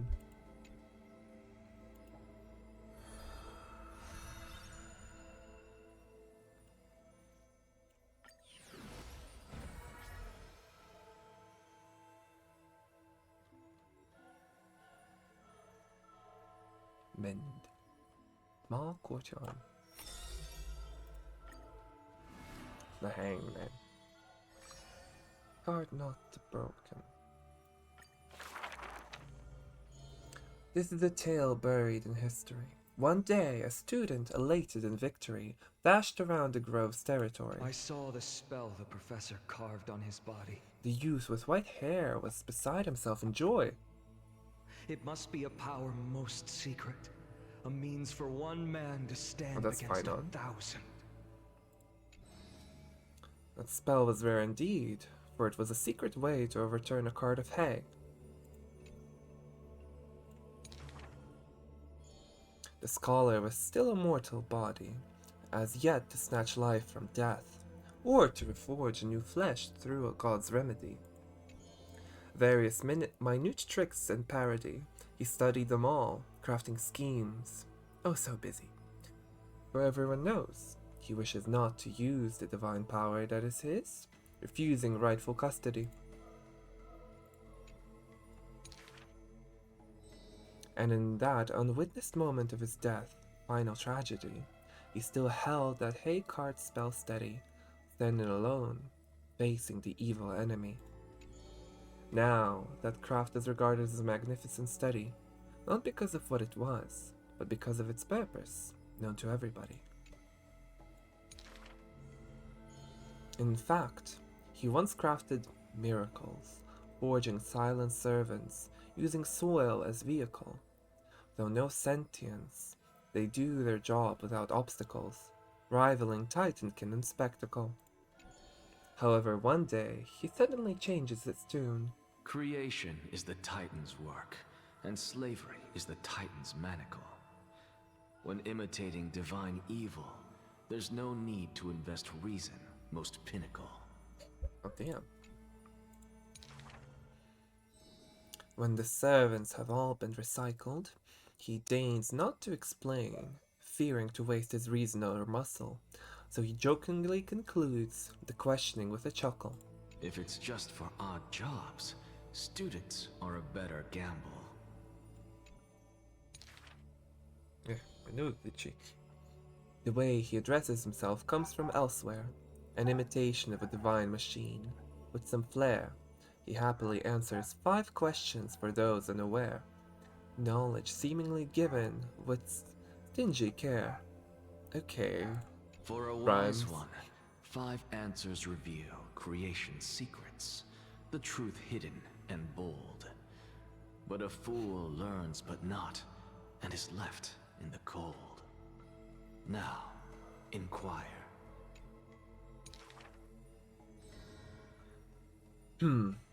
This, in fact, the scholar's crafty snare. This is, in fact, the scholar's crafty snare. He hides the answer he seeks behind questions posed by those unaware, doling breadcrumbs as bait to lure and compare, whether the inquirer may be worthy of his wisdom to share. The scholar never looks at laws and measurements, ignoring the flow and shift of time's passage, and uncomprehending students gossip in eager regiments. He is panicked by the flow of time, for his work is yet done, yet to implement. This man is too arrogant, and he intends to desecrate Orynyx's accomplishments. Why, obviously to drag out class time as a statement, the student's answer seems rather adamant. The stubborn assistant interjects with a rare display of testament. The passing sage from another school brings admonishment.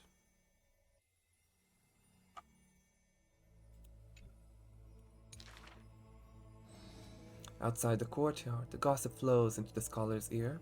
He silently gives a grade to every question and argument, but none know the true answer, according to his judgment. The demise scholar, Anaxagoras. Like Odin did also die to learn more. Yeah, she's so she's giving card captor Sakura.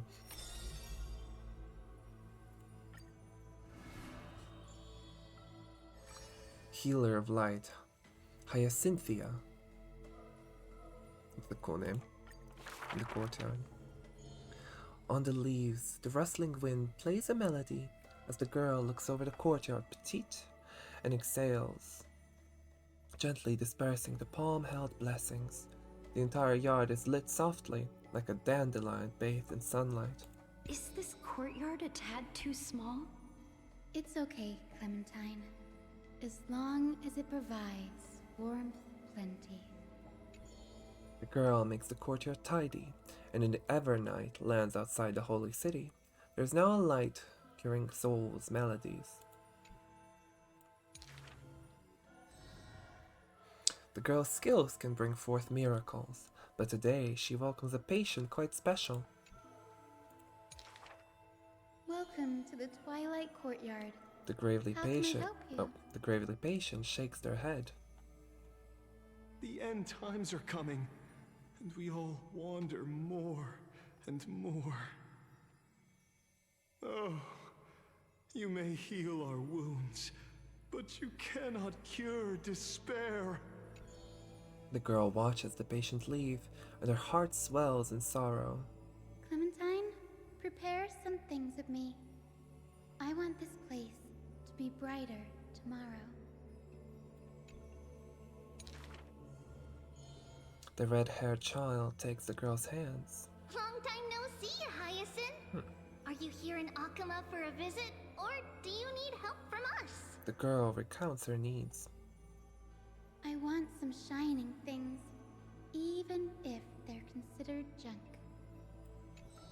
Multicolored paper bags, crystal clear glass, cottons variously dyed, and jingling wind chimes. The girl brings them back to the courtyard and spares no effort to decorate all around. And when some fireflies wander in, the girl is all smiles. Little ones, thank you for your light. The patient returns here and opens their eyes wide. Multicolored dreams on the rooftop now reside, and the lawns contain the sweet whispers of sunlight. A soft breeze passes with no hint of cold, only serving to wake the playful charms on ocarinas of delight. Wow, there's light everywhere. What a warm place. The news is soon spread by the grove, and people with empty hearts visit in droves. The girl prepares candies and tea, and listens to every visitor's complaints. But what if it was like, and listens to every visitor's plea? That would have rhymed. Like,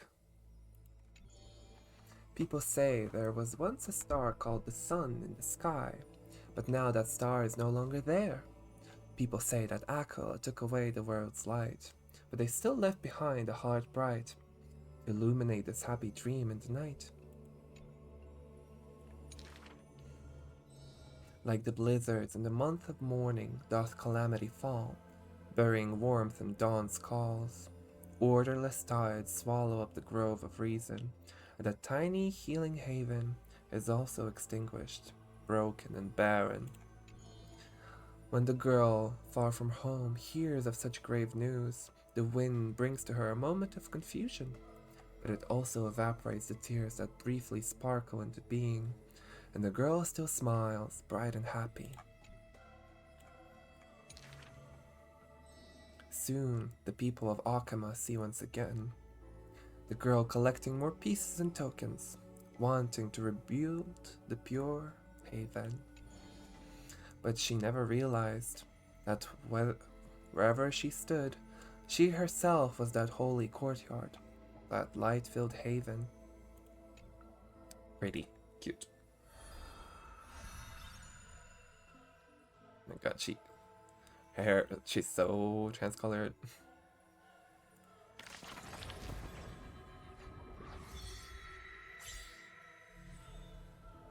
And then we're gonna get Cypher. Is that really gonna be us? No way, right? This can't be us. Yeah, we're gonna have like 4 more missing. Hold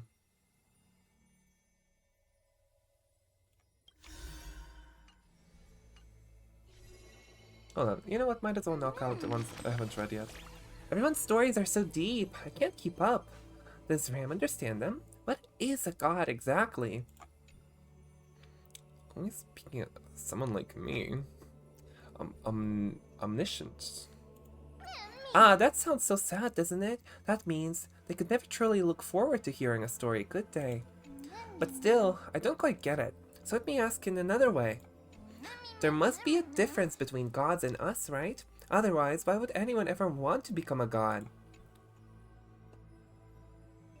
To avoid being controlled? Controlled? Could it be that we're already? Ah, if it's because I was controlled that I met Ram, then I suppose I wouldn't mind being controlled. Cute. As I keep asking, I only get more and more confused. Maybe I'll wait until I've grown a little more before discussing these things with you.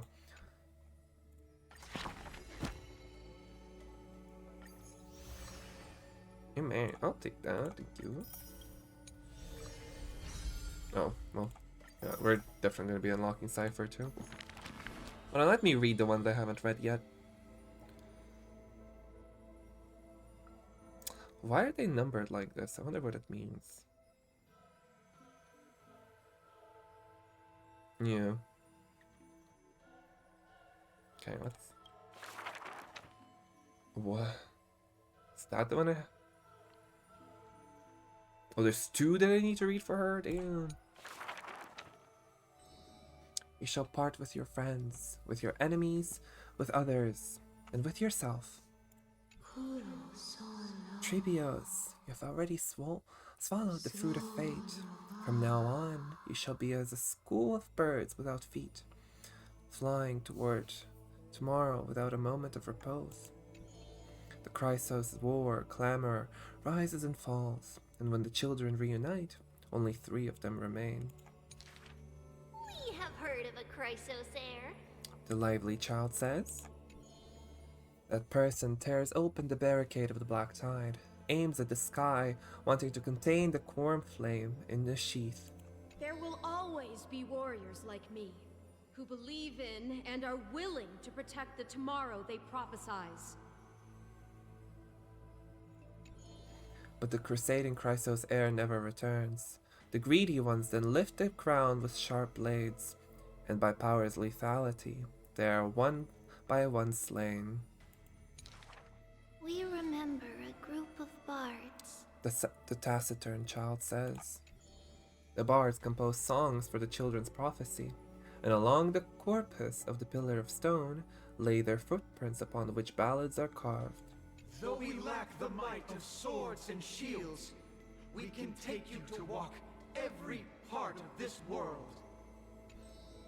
Till many years later, when the bards all return to their subterranean eternal rest, the children sing the long, long songs, and alone they bear memories of humanity.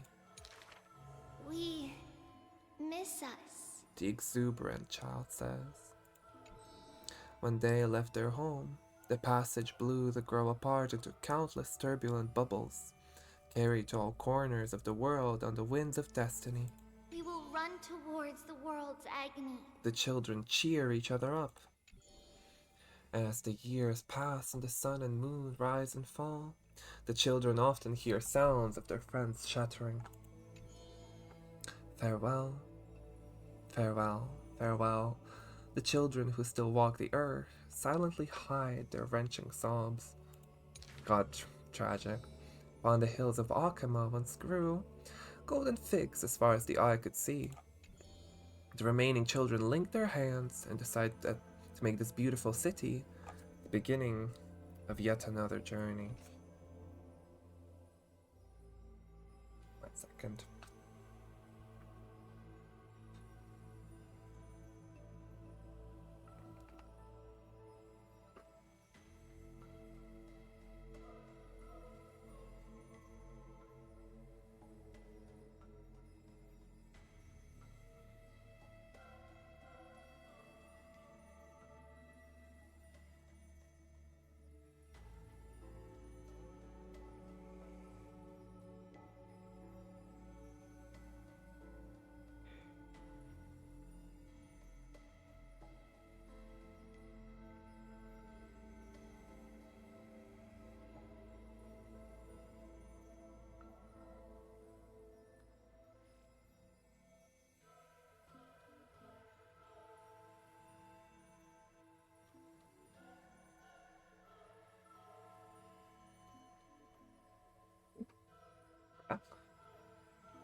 Where were we?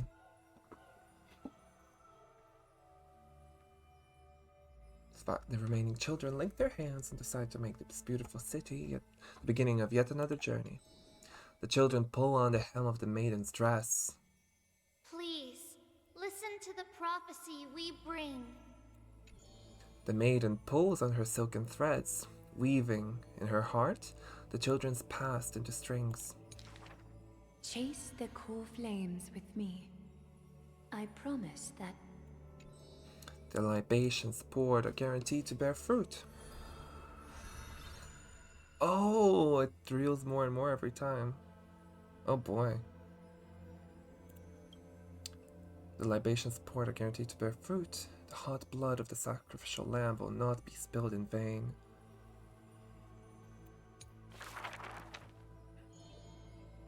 The gentle mother. Oh, that's the last one!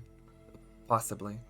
The gentle mother silently dreams and brings to her child a scent from the west wind's shore. Then she quietly departs, and the only words her child hears is a prophecy of forlorn melancholy.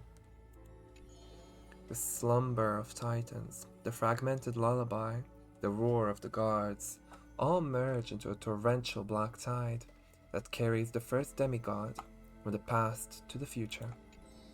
And that was the beginning of this long dream. In this tiny room, she forged 20 years of her memories with time.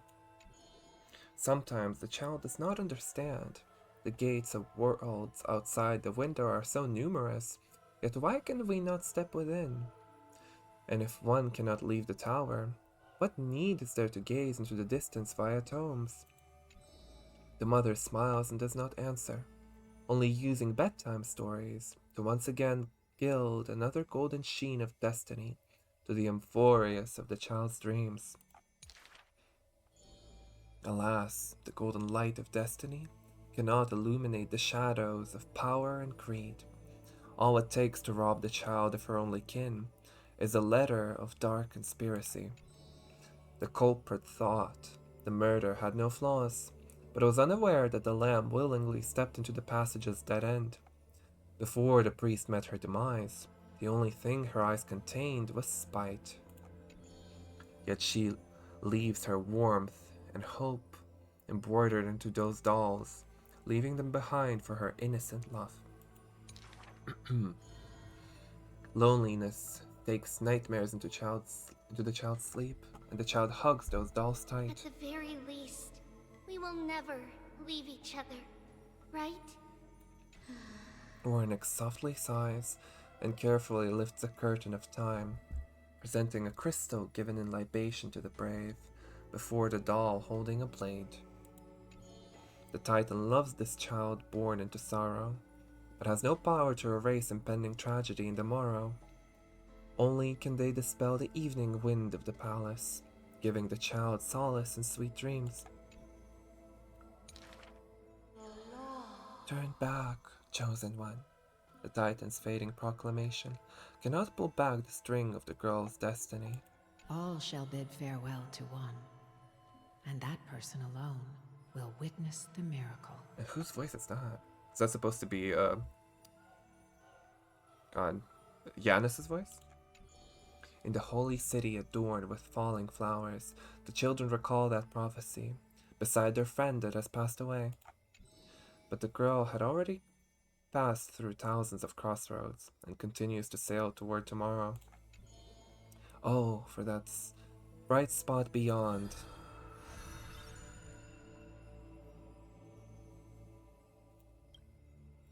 Is the end of the west wind, where flowers bloom in spring. Am I? So is that the end? Oh, okay. There's also the fifth one, the last one. All right.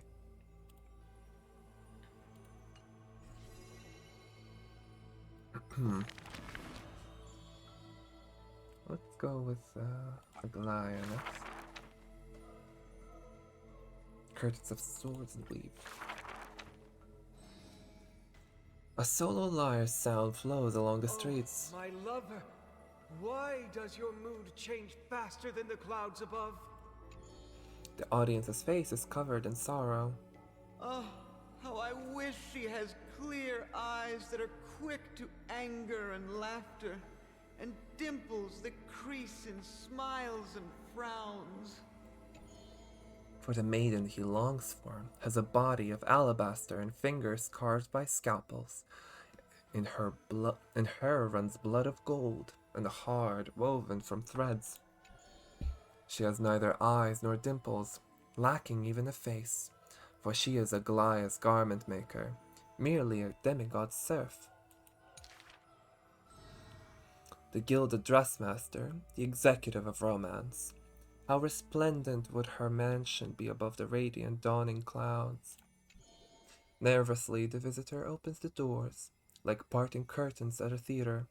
The one with golden thread in hand is revealed, standing betwixt figures of stone. Lady Aglaia, I am Apollos' retainer, here for an outfit to take to my master. He casts sideways glances as he bows, but a garment maker he adores is flanking her mistress. Silent as a leaf accompanying a flower. Slender hands sculpted of ivory pull up the dress's train, as if with one breath alone the maiden will be revived. The creation of love and beauty indeed. As the visitor thinks thus, his thoughts prickle the golden threads in the room. If you wish to embrace such fantasies, She declares thus on the other end of the golden thread. you must beware of the scissors that can pierce through the chest. In the ancient theater, there are thousands of plays, millions of shows, where even the god of romance was once an actor. The weaver below the stage savors the show for inspiration. The ostracized poet finally returned home, the adorning lovers separated by misfortune.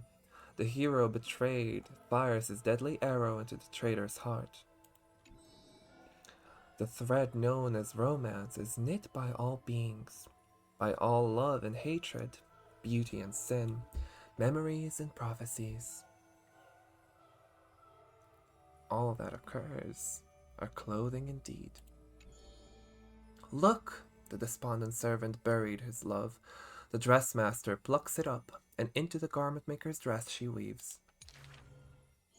The elegant garment makers once had beautiful faces, some as knights with swords, some as impassive priests, and put on pantomime after pantomime in the golden thread's light, till the stage shook in the storm, and a black tide tainted the dancers' skirts.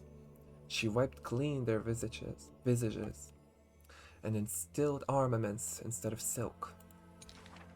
Use the needle and thread as your sword. She requested the servants who cannot answer. The garment makers are elegant still.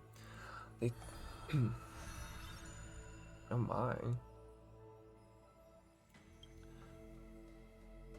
They turn bloody and stained slaughter into lithe rondos, for only then can they still dress in new gowns. Only then can romance survive into the morrow. Aye, how romantic. I do really enjoy Aglaia. I know some people don't like her. She's mother to me. She's very slay. Last prince. She has only one or two. She has Aina has only one, huh?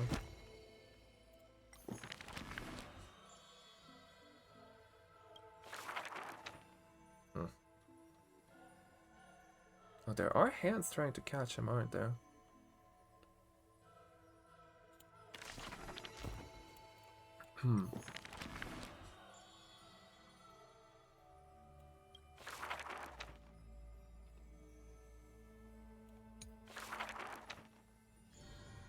None may approach that battlefield. The lone army of Kremnos, an obstacle on the flame-chase journey. He ordered his troops to stand aside. That was the first meeting between hero and prince. The two men fought for 10 nights unceasingly, till the combat drew to its end. But neither was able to score a single victory, conceded not a single defeat. None know why this man's fate is always overshadowed by a single number decreed. Just like how once none can ascertain how the flames-chasing heroes convinced this man. It was not mutual appreciation, nay, for in his memories, 7 sentences were all his mother to him ever spake. Yet somehow, that leader who weaves the golden threads recounted one of the 7 with ease. There is no right or wrong in the man's heart. The lion has its own historian, and the history of the hunt should not be held by the hunter alone. And thus he speaks little. Others once guessed he regards the holy city as his home, where he seeks a land to belong. As the king to his people, it is the first gift to them he brings. But as per the rule with gifts, once given away, the gifter will never repossess this thing. The journey is long, yet none ever dares to anger the man. Not because of his unrestrained manners, but because every meal the heroes partook were all cooked by his peerless skill. One's sight serves falsehoods in the woods. He has relied on scent since young to distinguish guests and obtain gains. Yet there are always exceptions. The man's archenemy often puzzled why their food always borderline nauseating. He still recalls the day he entered the holy city. One who worships strife is bound to have a rumors rife.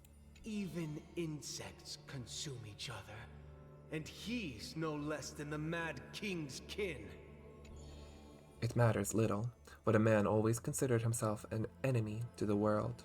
He paves the road so that one day his peers would match his anger within. Yet until the prophecy turned true, none in the holy city he ever did ruin. Ooh.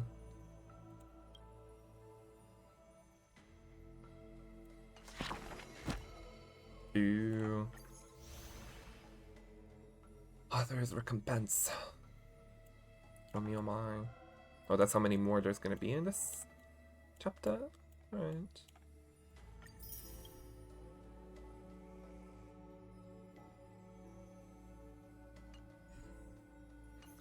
Let's see if he pulls. Like, 2? Oh. Yeah, since I have Castress and her light cone, I think I'm gonna pull Fugue, if I can, of course. What is her light cone like?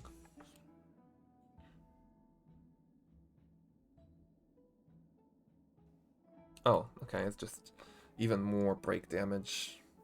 That's it. Okay. Not that. I don't think that's honestly that important, really. Okay. Could you imagine? At this point, I don't know if I want an Exaggerez. It's like, I do want Hyacinth, and maybe even her light cone. Like, my Herda team is kind of doing fine without an Axa. You know? Yeah.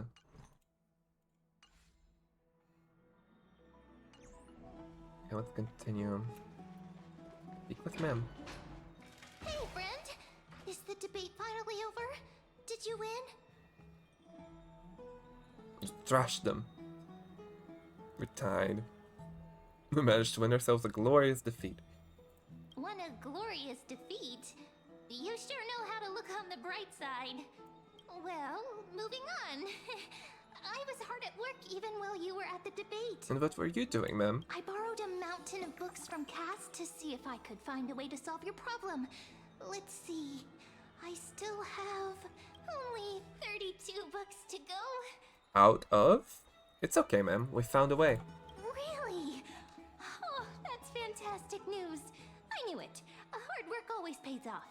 Especially if you're as diligent as ma'am. I feel like a huge burden has finally been lifted off my shoulders. Why are my eyelids so heavy all of a sudden?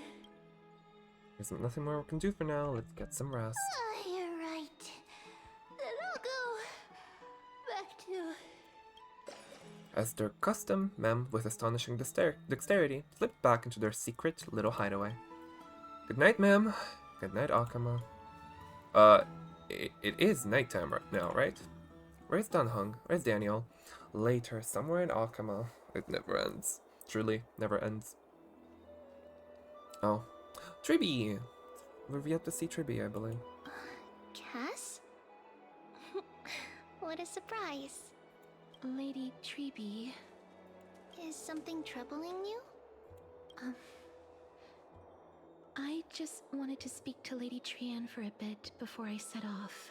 Oh. No matter how breathtakingly beautiful Styxia once was, the place is now the domain of the departed.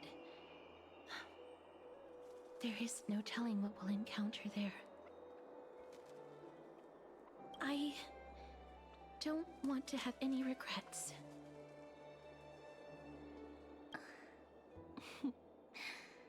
Has anyone told you that your eyes are sparkling today?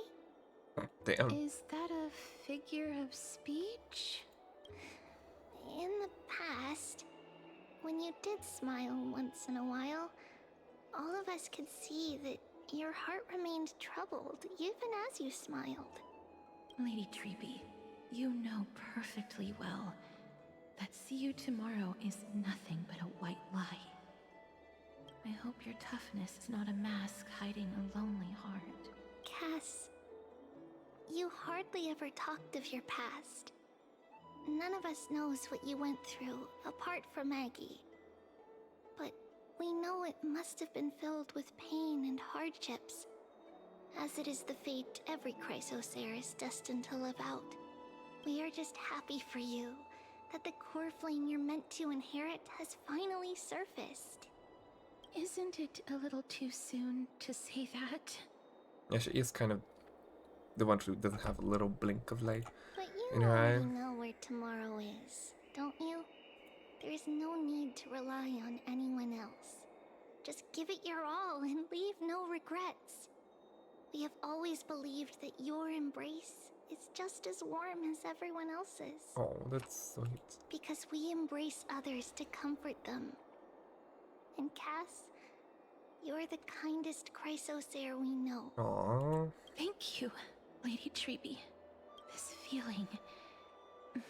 it's hard to put into words. I suddenly found myself with so many wishes. So much I want to accomplish before setting off. Then go do it, Cass. Trian was actually working on a surprise gift for you. It's a pity she didn't get to finish it. But now Trinan and I are working on it, and we'll make sure to give it to you. So, let's meet back here when you return from Styxia. Safe travels. See you tomorrow! At the same time. Can't sleep. Who could it be? Cass? Daniel? Mighty? No. It's me.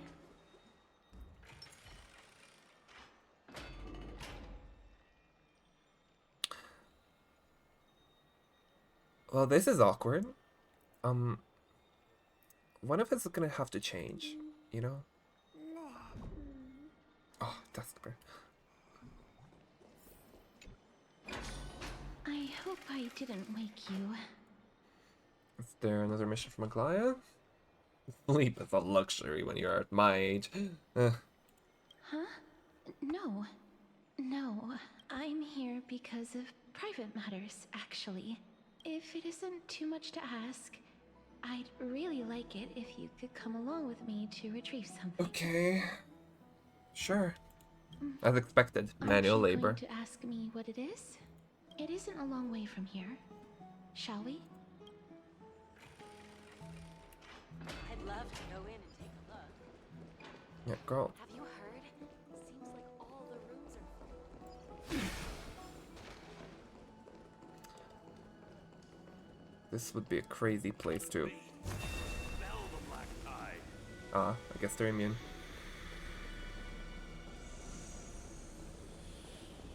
The streets are packed. I want to vote. Tell me how I can vote. Oryx. Take your ceramic shard engraved with the Kephili rune.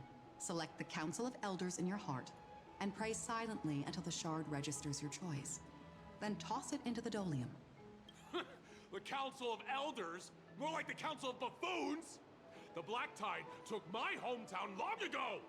Who are they kidding with bringing back Erechrysia? It's all a sham to create their own Erechrysia in Akama! The Titans are just. So long as we do not overstep our bounds again, we will not incur divine wrath. Oh, please. The time when these deranged Titans should have vacated their spot to the demigods is long overdue. You'll see soon enough, you old fogey. And I pray that Talanton smacks some sense into you with their scales. Damn. We shall see how this turns out. That was quite a spectacle. Just another peaceful day in Akama. I suppose peaceful is technically correct if no actual violence happened. To this day, I still find it almost unreal that Akama is the only place illuminated by light amidst the crumbling ruins of Amphoreus. And its people are even holding votes to reconcile differing opinions.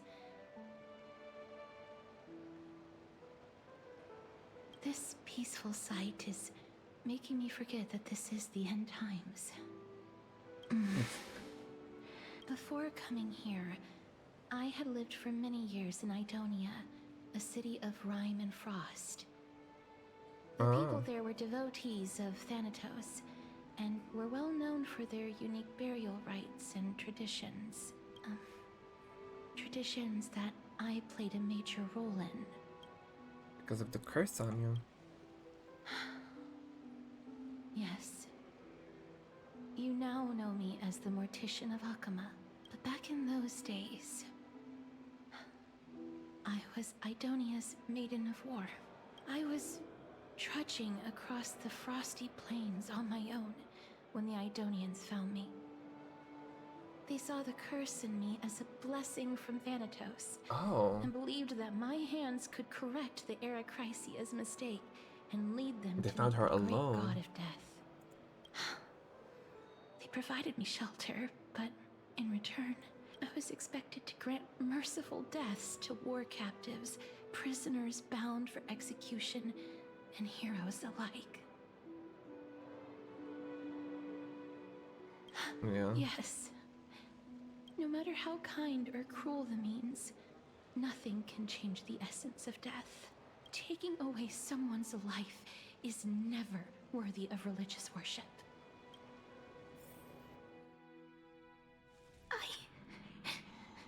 I can't do it. Their voices, they pierce my ears. The pleading, the thanks. Ah, I know that feeling, child. I was once as lost as you are now.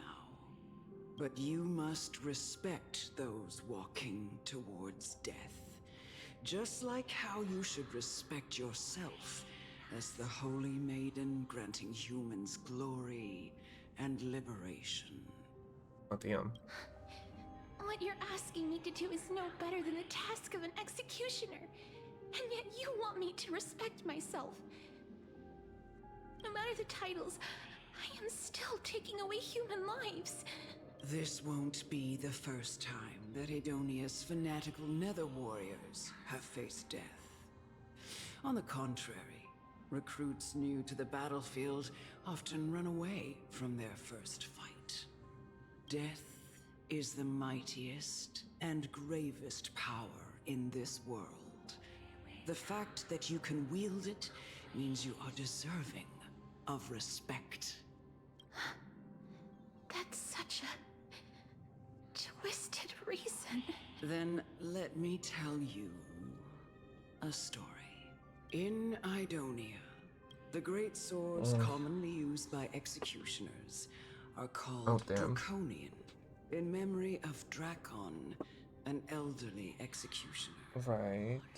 The sword has 3 air holes along its body. If the sword is swung down swiftly and accurately, the holes would make no sound, and the executed would also depart this world quickly and painlessly. But should the executioner have any hesitation, the holes would produce a piercing whistle. On that cue, the screams of the executed are sure to follow. Every executioner after Drakon is to hone their sword skills every day in preparation of future executions. Every swing of their blade must be more resolute than the last, for failing to do so will bring pain. Pain for the dying, as well as pain for themselves. No. I can never get used to this. You misunderstand, child. I am not telling you to get used to it. I'm asking you to consider the source of the dead's suffering, and use that knowledge to fortify your future touches with more and more determination.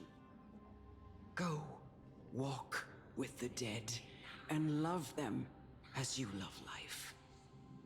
Then you'll no longer hear those noises.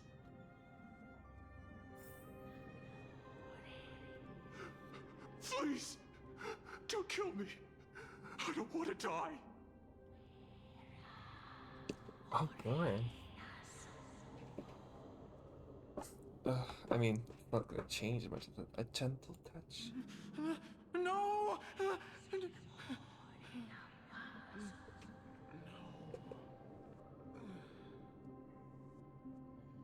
You gently touch the prisoner's forehead with your fingers. His face is pale, his eyes flicker with fears, his body trembles uncontrollably. Is it because of fear, anger, and hatred?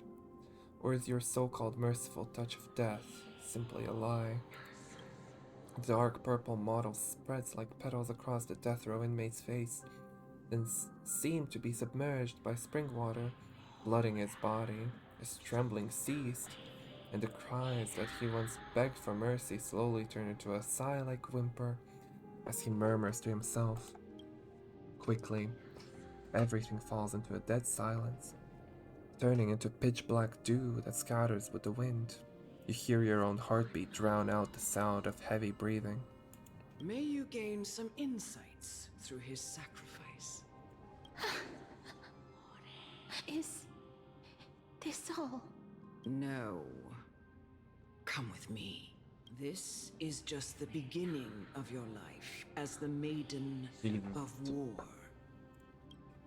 You executioner!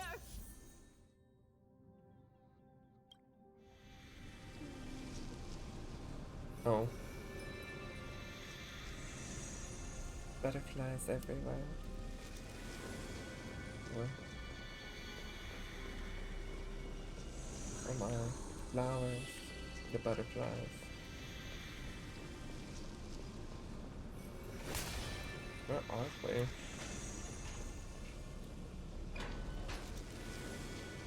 So many flowers.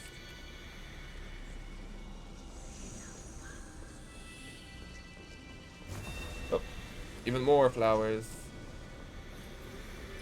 Emerge from your cocoon.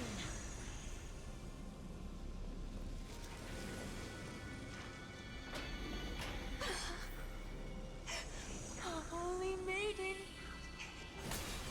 Go. Grant her glorious death. Bestowed with honor.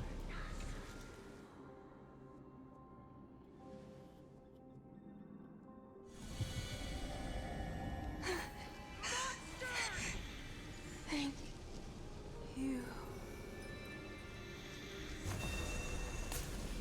Do it then, executioner. Oath of punishment. I curse you to live in eternal pain. Please, grant me release. You know what to do.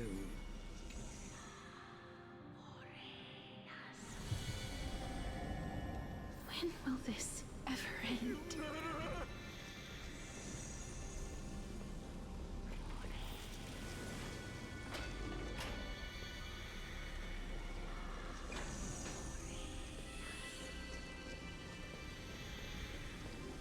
Come. Fulfill your duty. And her too. What are you trying to do with me? I have aged. The time has come for me to heed the summons of Thanatos and journey to their domain. The final resting place of every Idonian. You're not that old yet. You still have many, many years ahead of you. No. I'm already dead. For I have come to fear my declining health and impending death. Castoris. Will you give me one last chance to charge towards fear and prove that I am no coward? I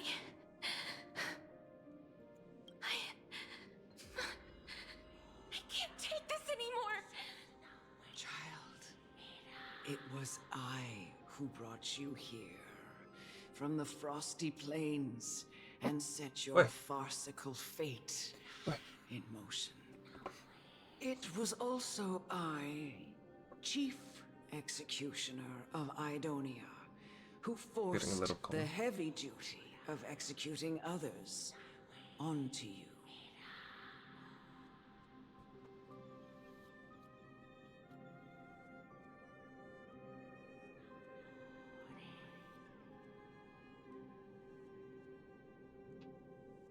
I've always known that you have doubts and even anger about my faith and about me. I never had a choice. Indeed. We essentially abducted you. Yet you can end any sinful life with just a touch of your fingers. Shouldn't it be easy for you to escape from here? I'll never do that. It doesn't matter how lightly the Idonians take death, or how readily they accept it. I simply can't do it. I knew I was right about you. What do you mean? I've taught you and cared for you as my own daughter all this time because of this blessing that's been with you since your birth. I know no one else in the world would understand the weight of life and death more than you do. In the eyes of an Idonian, death is the end of all life. A destination we will all eventually reach. Humans should not resist it, but learn how to face it. You can only live your life to the fullest after understanding this principle. And when you do, even if you eventually leave Idonia's protection, even if you must carry the curse forever, you can live with your head held high, like everyone else. No! How can I? Come now. It's time. I've already taught you all that I know. Show me that you are a fitting holy maiden. Or at least, that you possess the resolve to become one. Come now. It's time. I've already taught you all that I know. Show me that you are a fitting holy maiden. Or at least, that you possess the resolve to become one. Hold on.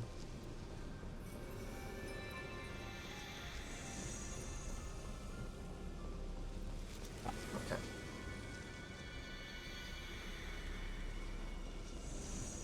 Be careful. There's something unsettling ahead. Nice. Emerge from your cocoon. Did she always have the dragon with her then? Damn.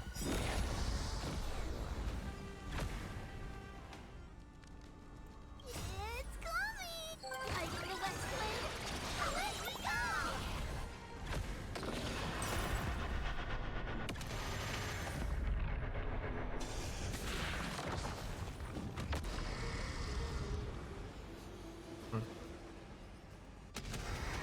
Bruh. May death protect us!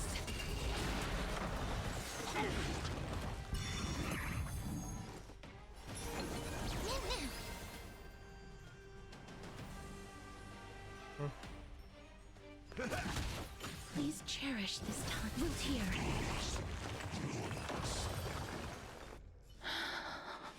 Ooh. Oh. Her, I guess. This was the last time I She looks so followed her beautiful. command. I gently touched the elderly woman before me. The executioner, who had seen too much death, died the same way as everyone else. I gasped for air, a wistful look in her eyes, and a barely perceptible tremor in her fingertips. Elder Amunet, the person who tried to teach me about death, ultimately vanished like dew in the morning mist. She spent her life embodying the beliefs of the Idonians, and when death finally came, she embraced it exactly as their doctrine had taught. I have nothing but respect for her. I erected a cenotaph in her honor in the marshes outside Idonia's city walls with the others I had laid to rest. Then, I set out once more in search of Thanatos. It was a long, long journey. I heard so many discussions about death along the way. Life finds meaning in death. The world improves because there is an end. It seems the most terrible darkness in this world. Everyone talks about its heavy weight. Some resist it, some worship it, and some even revere it. How did a disappeared titan become the deepest fear of humankind? And why do they haunt my dreams? I continued my travels to seek an answer. Initially, I was running away. Then, I started searching for it. And now, at the end, I just want to know if my touch If my embrace can do more than taking things away, can I make anything? Can I leave anything behind? I don't want to die. Please, I'm begging you, just let me go. Oh, they're put this. Die, please. I don't want mercy like Are they? this. Just Are they putting the whole 7 minutes of the cutscene?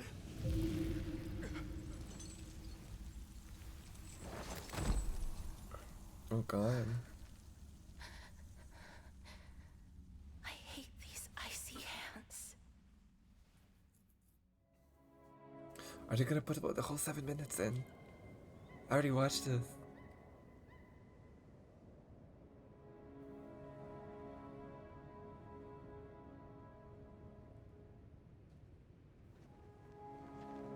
Perhaps I shouldn't have. If I had known this is gonna be in the game, I would not have watched that.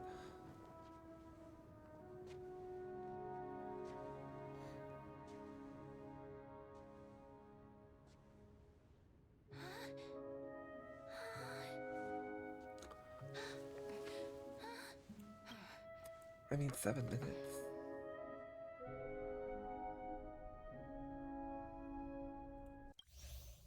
I watched it. I've seen On it. the day that Oryx's trial ended, you must have had many questions. I felt just as confused. Why, as someone from beyond the sky, were you so cruelly dragged into Amphoreus's fate? I wished I could take action, but no matter how hard I try, I cannot simply interact with the living as ordinary people do. She's touching me. Even when we brushed against each other unintentionally in the grove. And it was obvious that nothing had happened. When an almost unattainable hope finally welled up in my heart. When I thought that perhaps my touch would no longer bring sorrow, fate declared to me. It wasn't that the curse of death had finally been lifted. Because we're dead. But that your soul no longer belonged to this world. And there was nothing left for my hands to take. Nothing. And did I really think this time would be any different? It's not that I don't understand this reality. Just that I'm unwilling to accept it. Having walked such a long road, I am still unable to find the answer to life and death. I am resigned to eternal despair. Anything I wish to hold on to, death will inevitably wrest from my grasp. From that moment on, I lacked the courage to confirm it again. Until Oryx laid bare the cruel truth before us.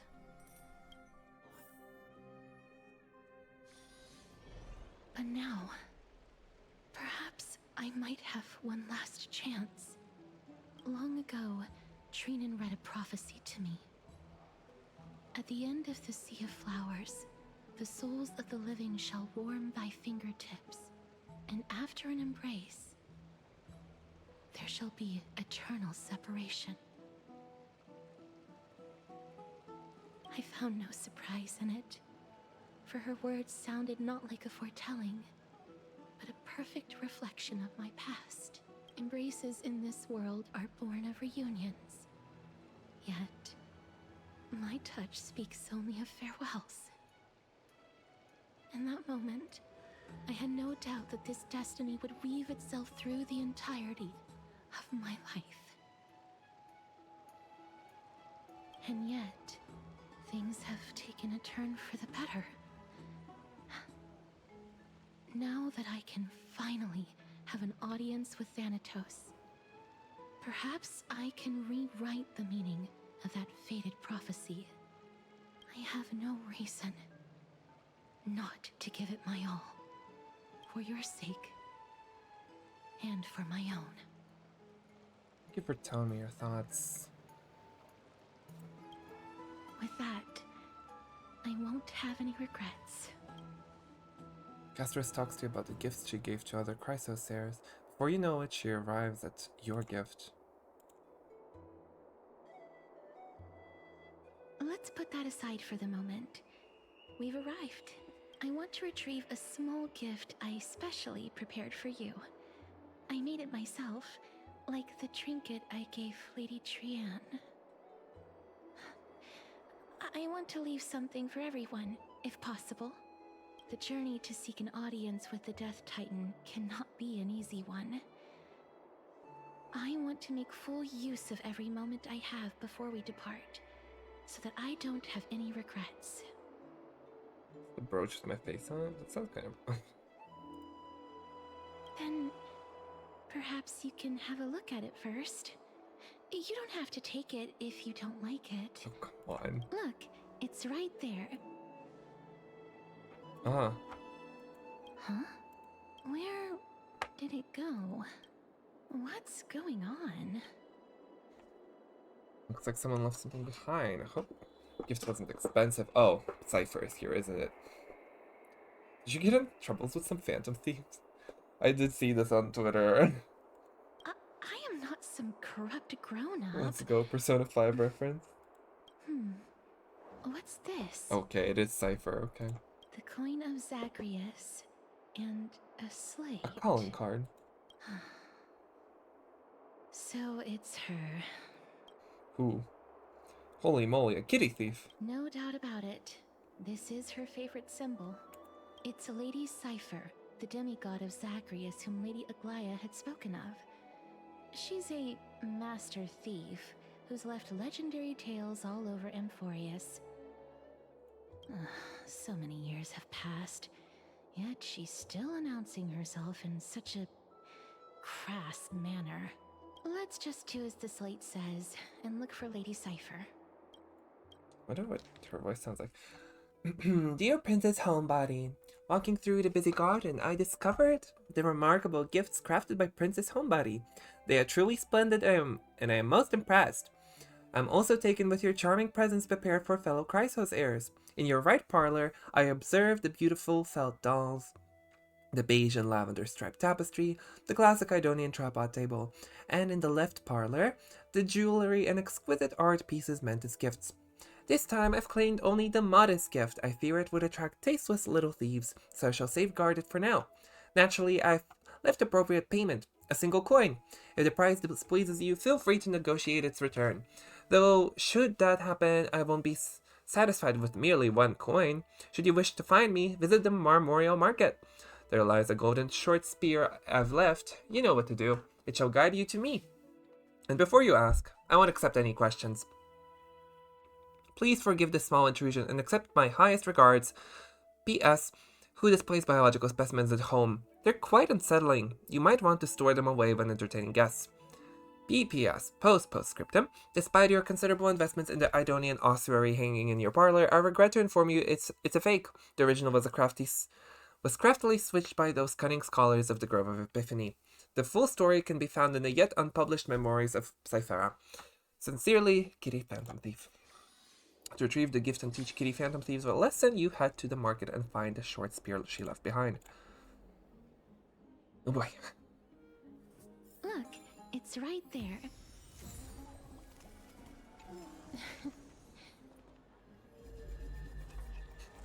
We must pursue her.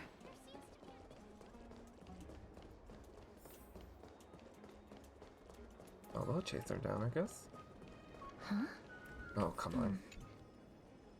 This is a trick she left for us. Clearly, Kitty Phantom Thief wants to play a little game with you. 2 short spears, 1 correct, 1 wrong. Let's check. 2 1 spears. Only 1 golden short spear engraved, but the truth can lead you to Kitty Phantom Thief.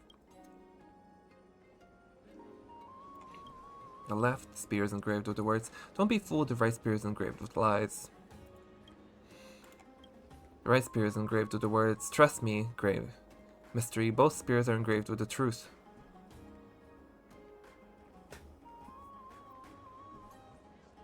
Both spears speak the truth.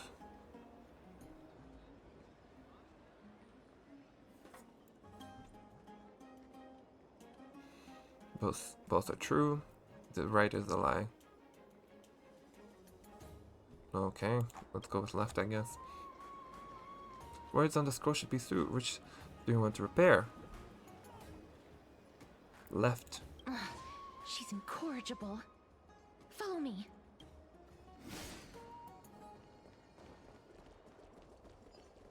Gotta grab it.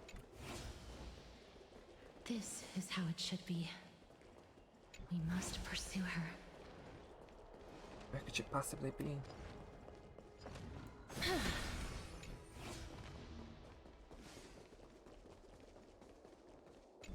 Caught it. Oh, Oh, she can shapeshift. I see. Cypher. If this drama truly is her, appears to be quite content. Her gaze filled with 3 parts sincerity, 3 parts approval, and 3 parts triumph. And 3 parts, haha, great mystery, you've lost it if you take this seriously.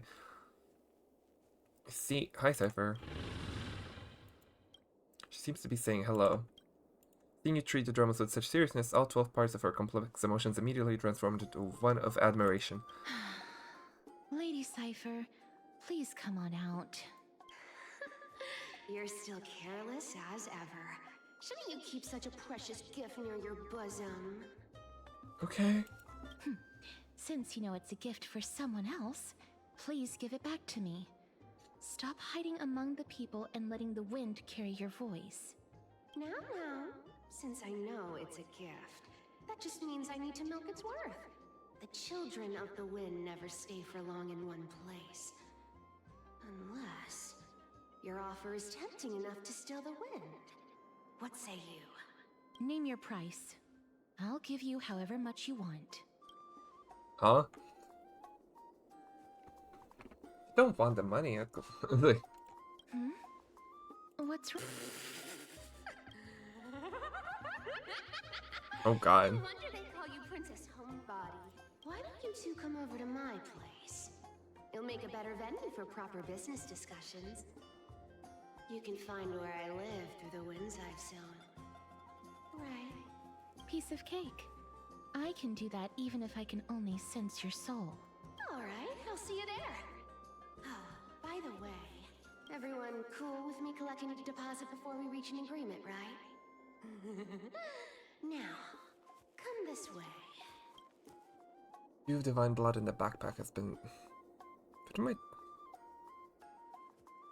What? Hey! She's incorrigible. Follow me. Evil. That's my drink. Okay.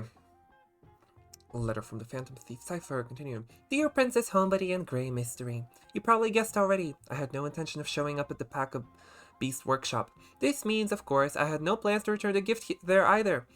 This was just a warm-up for a little game of cat and mouse. But surely you've realized that the kitty Phantom Thief never cared about stealing a mere trinket, right? Now, what I'm really after is your hearts. Just kidding. I have no interest in your hearts. If Princess Homebody can track my path, then by all means try. I'll be waiting at the end, and rest assured, we'll meet face to face this time. Postscriptum. Grey Mystery, where did you get that dew of divine blood? Don't tell me it's a gift from the seamstress. I'll taste it for you. God. Another Persona 5 references. Back up we go. Bug? Where? Oh.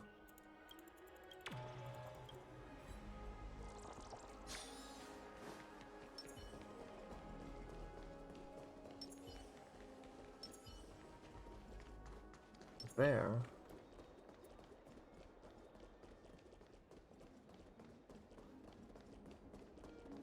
Oh, wait. Does it really work?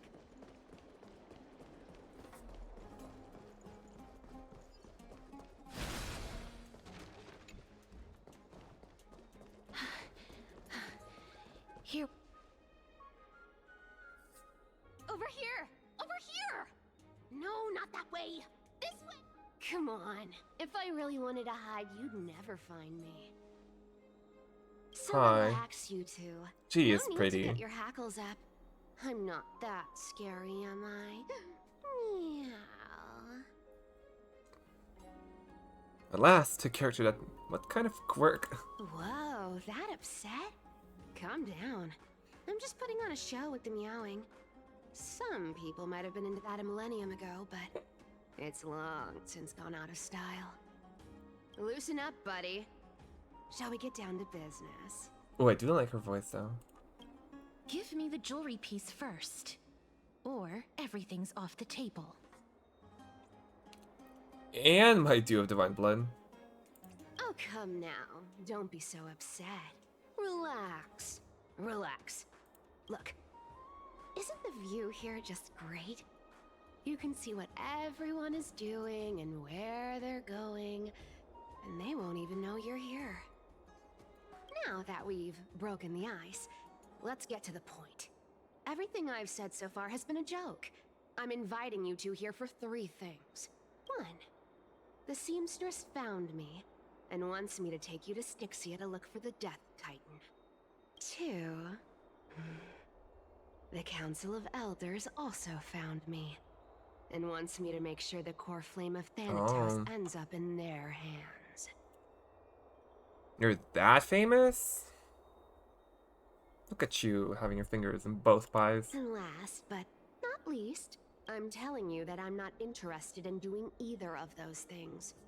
Don't go look for the Death Titan. The end. Some time ago. Oh boy. Well, this is some high quality stuff. Cute. And this room is full of it. How much are these worth,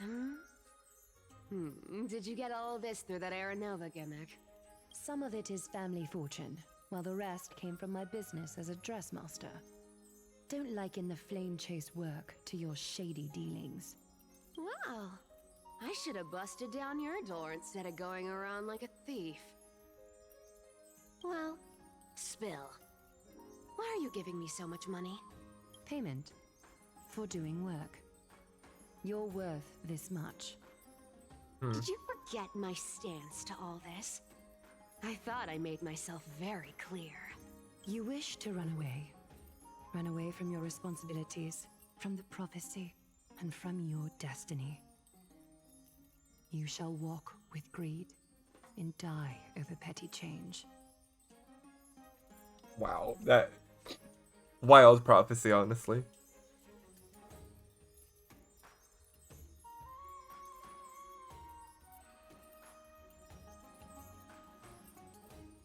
So, if she's running away from her destiny, why is she still a thief? I understand this prophecy weighs on you immensely.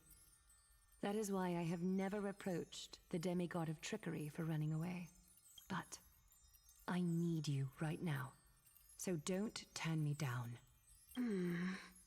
You know, maybe the gods got your tongue with their golden threads, Aglaya. I'm not hearing any sincerity in your words. Give me a reason why you're bowing your noble head to me. We lost Trian. Oh. The divine power of passages is running out. I need another demigod to escort Castorus and help her fulfill her lifelong wish. Oh, I get it now. You're sending Castorus to her death.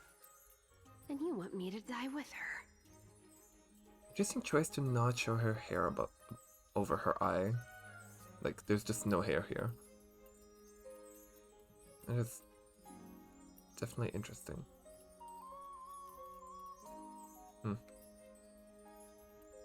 No way that's a mistake, right? Because it seems like it's just a stylistic choice, I guess.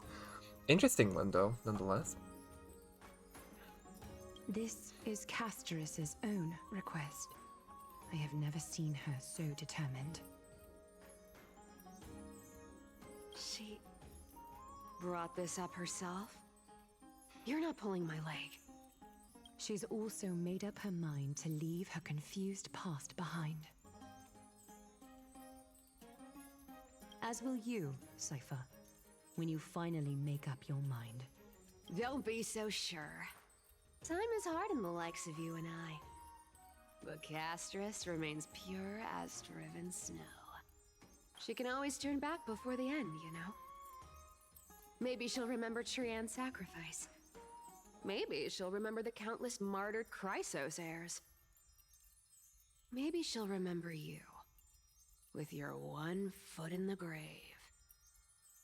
I ain't as optimistic as you about what she'll want to do. Tell you what. Why don't I take this room of treasures as a security deposit, and we make a bet? Go on. I bet she'll change her mind and turn back. Now, if I lose, I'll do what you want me to do. Return this deposit to you, plus giving you another room full of treasures. How does that sound? You sound like you have all the confidence in the world. In that case, let's make a pact with those conditions. I hope you're prepared to lose it all. Oh boy. In conclusion, I want to win. So I hope you two can give up on going to Styxia. I'll give all the treasures in that room to you. And you can split it between yourselves, however you want. What do you think? Tempting, right? I'm almost dead. What do you have for money? Crazy, I use this in the thing. Maybe I should consider it. I decline. If we don't find the Death Titan, his soul will... Oh? I can't go into the details, but we have to go to Styxia. I really don't get how. Princess, homebuddy, you keep talking about needing to find Thanatos, about getting rid of your curse, and you don't care about anything else. But did you ever live for your own pleasure? Even for just one day? What are you trying to say? I'm saying, contrary to your beliefs, Aglaia didn't take you in just so you can die for her Aranova. The flame chase journey walks hand in hand with sacrifices. Isn't that why you're always running away from Lady Aglaia? Fine. Never mind. We all have our own problems. I ain't gonna say anything anymore. It's not like I was gonna honor that bet anyway. But listen to me. Styxia is no tourist destination. Sure, the treasures buried in there are 10, no, 50 times richer than Aglaia's vault. Yet, I've never been there. And I never plan to. Because even a demigod can't be sure they can walk out of that place alive. I'm so far I'm really liking Cypher's character. Like, she's giving. She's girly pop. And Trixie Cat. And now I'm supposed to escort you to Styxia. Sure. Pay up. Not paid for me. Is ripping off people... Is ripping people off the authority of Zagreus the demigod? You know, you're not wrong. At least it's part of my responsibilities. I don't like this. However, I have lived a longer life than most people. Though I'm not as good at doing business as Lady Aglaia, I still have some savings. I can give them all to you. Then how are you going to live the rest of your life? Then I'll give you 90. No. Oh no. 80%. Yes. Oh, I love that. Well, don't mind if I do. 80% of Castrus's savings and a bottle of dew of divine blood. Not a bad trade.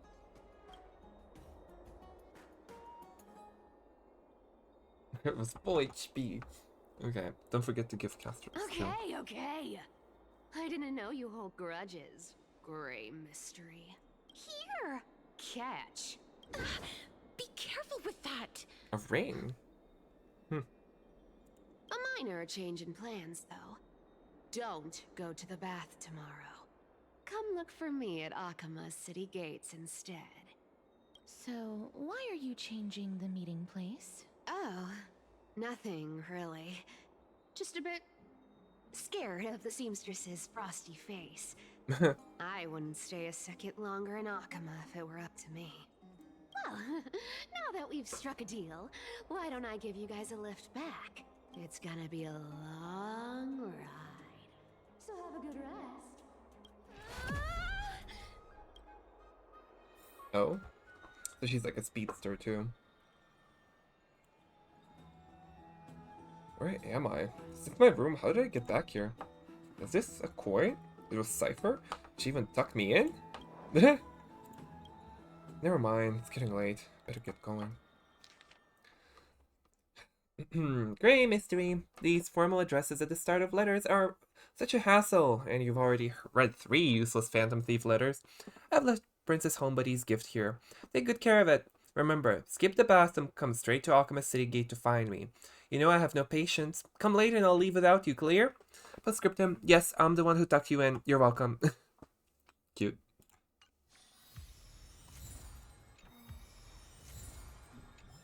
Oh, but where's the... yeah. Caster's gift. Cute. Brace your long fingers.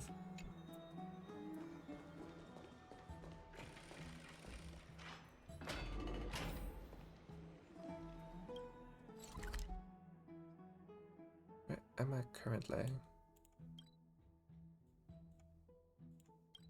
Where am I currently? Oh, I'm like here. Damn. Yeah, no, give me it.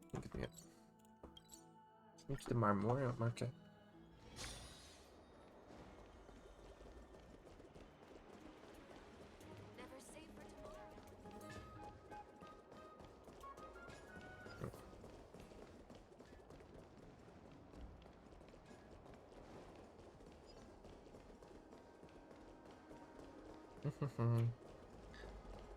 Alright, Trixie Kitty, where art thou? Oh. Bright and sunny. Just the weather for farewells. The weather. That doesn't change. Here? Really? Just the 3 of us? Totally. The trio team is the best set up to reach the finals. Mm. No need, I already told her. She's fine with it. And we can just trust you with that. Okay. You sure know how to put me in a spot, Casterus. I need to travel with you, but I can't touch you.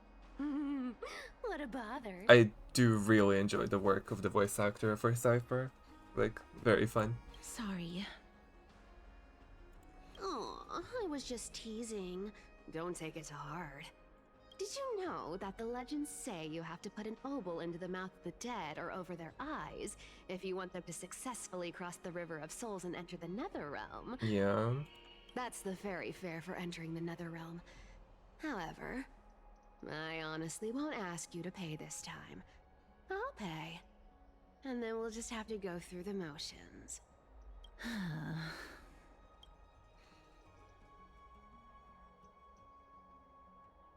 Just how much have you spent on casters? Surely are helpful when it doesn't cost you anything. Hey! I'm just trying to make this journey feel more special, okay? Don't read too much into it. Alright, pass me the coin.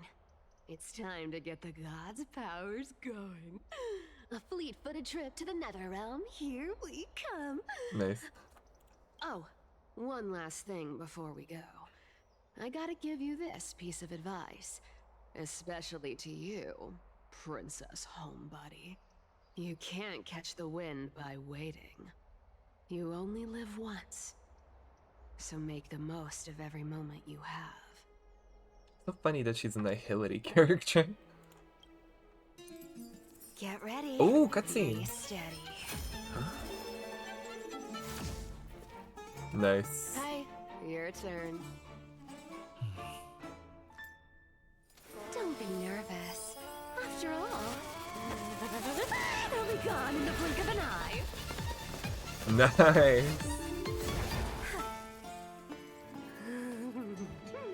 All done. Bye. Okay. I really like Cypher now. Like the way we're just spinning. Are you feeling alright? I swear she was speeding. She's the demigod of trickery. When she flips the coin of whimsy into the air, she gains incredible speed that lets her travel anywhere in an instant. Just like how she clearly had no intention of lingering here for even a second longer. We can only depend on ourselves for the rest of the way. Don't worry. Mem's here to help. Oh, It came. Can you teleport too? And did you pay your fare? I don't think I even meet the She is a bunny. requirement for the ticket. She hopped. So I won't need one, right? This is Styxia, the city of dragons and waves. Anaxa hypothesizes that the missing Thanatos is somewhere in these ruins. This is the land of their birth. Or perhaps of their death. I know this one. They returned whence they came. Anaxa had used a secret alchemical art to temporarily fuse his soul with Circe's and Kephae. And when he was on the verge of death, he was pulled by Thanatos and caught a glimpse of the flowing river of souls. This alchemy, considered a sacrilegious act, might actually make the souls of mortals and titans attract each other. Even though Thanatos has been missing for 1,000 years, and even their followers haven't been able to find them. Perhaps that special attraction could summon them here. Oh, so are we going to use that Philosopher's Stone to conjure the Titan? I guess that's the only way. The only leads we have now are the name of this city and the fairy tale about the dragon. Thanatos is even more mysterious than I am. Indeed. Even one as erudite as Anaxa could only point us to this place, and no further. I believe that... We will be entering the unknown as soon as we take our first steps. But that won't be the first time in my long journey. Rather than standing still, taking action is by far the better option. Perhaps fate might take pity on us today and show some compassion. Cruel night oppresses fortunate mortals. More pulls! Exactly one. Heck yo. Wow, a unicorn. Go back whence you came. Go back. Is that the butterfly? Ahead lies the realm of the dead. Whose voice is that? River of Souls. According to the myths of Amphoreus, a certain hero of Castrum Criminus was dipped upside down into the River of Souls at birth by his mother, believing its waters would grant him invulnerability. However, because the mother held him by his ankle, the spot remained untouched by the river, leaving a single weak point. Oh, Achilles. Is this river truly as miraculous as the legends say? There's only one way to find out. Experimentation! After all, truth is tested through practice, and here, no miracle of Ornyx will protect you. You decide to. Or could I try it myself? For the sake of keeping most of your body intact and avoiding a whoops full submersion situation, you decide to start with just your feet. People always said I had no knees and can't jump. Now, worst case, I have no ankles, physically speaking, of course. Dip them, immediate retreat. Then immediate retreat, shove your limb in, no hesitation. There were fish in this river. This might actually count as fishing. If there were fish. Someone or something must be looking out for you. You emerge completely unharmed. Maybe, just maybe, you now have an invincible ankle. A legendary Trailblazer's heel. Next time you're in battle, make sure to tell your enemies to aim for the ankles. It's definitely not a place to linger. Look around, there aren't even any holy city guards nearby. If you fall in, who's pulling you out? Cass? Achilles tendon, nice. Ancient battlefield. Notice some spears lodged at an angle, as if they had been thrown here from afar. Van Heng once said, Cloud Piercer never leaves my side, but in hindsight, it sure has left his side plenty of times. Nice.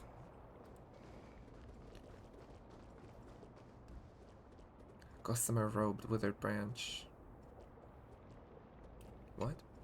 Different cultures depict Netherrealm's messengers in different ways. For Thanatos, they take the form of butterflies, suggesting that the place where the deceased head is a sea of flowers.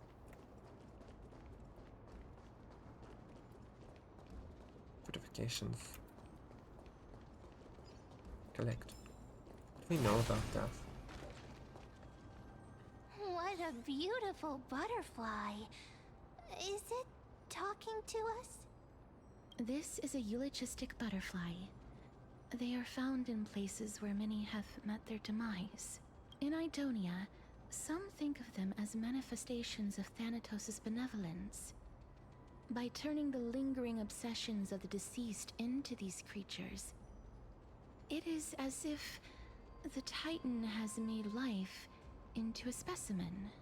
Others think of them as Thanatos' messengers that guide the departed to the nether realm. The second theory sounds more believable. After all, the things they're saying are rather, direct. Perhaps. But the fact that we're able to hear their whispers proves that we're fast approaching the realm of the dead.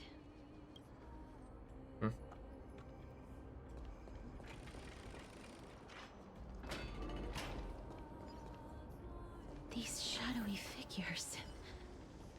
Are they illusions reflected by the River of Souls?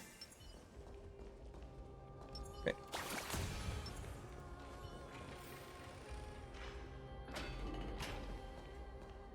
New area. Oh my. Oh no. I see that coin. Do you want to buy any fish? Huh? Huh? He can see us? Wait. More living people. I'm not selling my fish to living people. You lot are too shameless. Oh, a sniper. Buying fish without paying. If I ever see her again, I will. Could it be that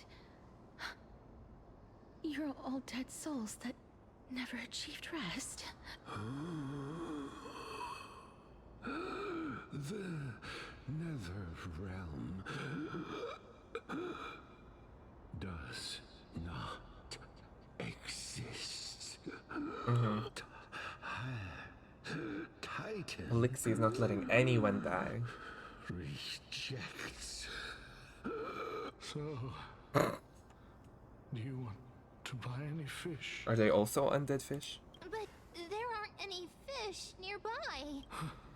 Other fish gone. Okay, he just lost in his obsessions. The people are gone too. I can only keep selling fish. Oh no, I feel bad. So, do you want to buy any fish?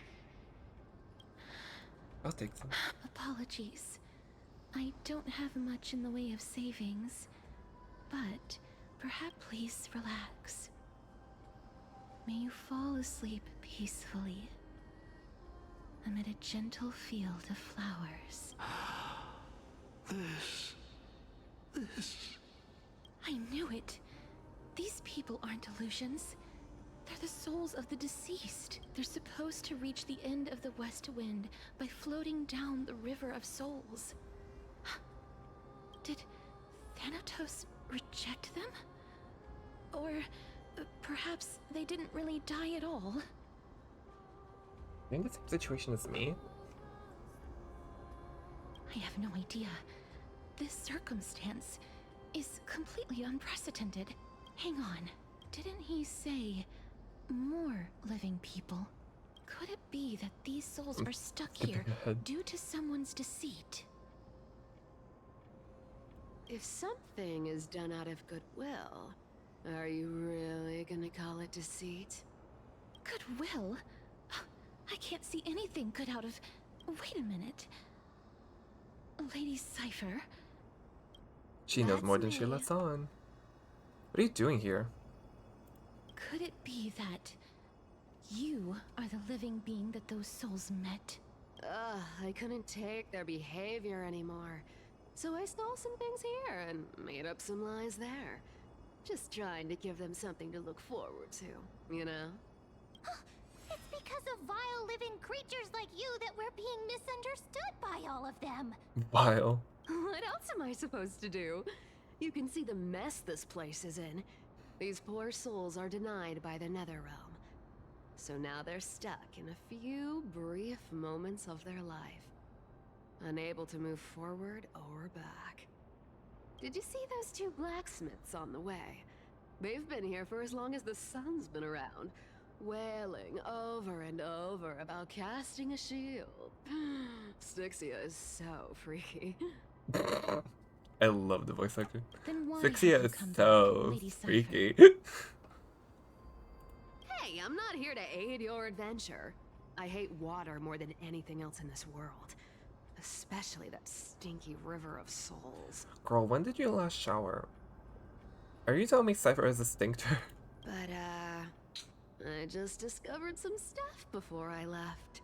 And I reckon you should know about it. It's about that boy who defied death. I found traces of him here. Lord Mighty? Oh, right! That's his name. Well, now you know. As for whether that info is actually useful, that's for you lot to figure out. So long, Princess Homebody. So long, Grey Mystery. Huh? She disappeared just like that? Lady Cypher has always been a free spirit. In any case, she has brought us some valuable information. If Lord Mighty is also somewhere along the river shoals right now, then he will certainly become our signpost. After all, he's different from those wandering souls. He will find his way, even in the realm of the dead. Speaking of finding the way, how are we supposed to get over there? Don't worry. It's time for me to shine.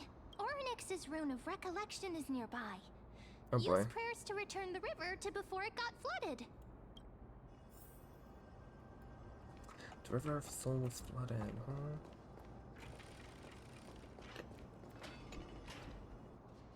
Has anyone ever looked upon the intertwining moon phases, trying to glimpse the future foretold to Orynyx?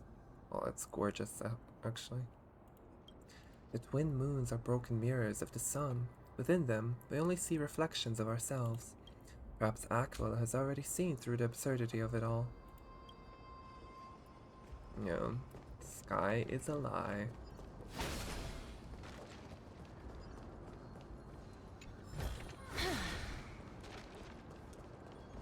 Hey, over here! Yeah, I'm coming. Pick up rune. Oh, moves the character. It's so funny they use March for that, huh? Orynyx's miracle has appeared. Amazing! It's like we're inside a giant bubble. Even the river got parted. And Moses.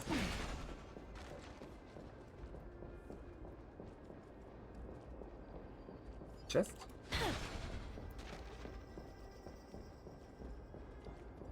I heard a chest over here. Yeah. Yeah. Yeah. Oh. Time is not your friend. Oh no. Ooh, I'll take this though. Puzzle. 7. Okay. 1, 2, 3, 4, 5, 6, 7. I can't do that. I can't do that. He'll fall on me. 1, 2, 3. 1, 2, 3, 4, 5, 6, 7. Easy enough.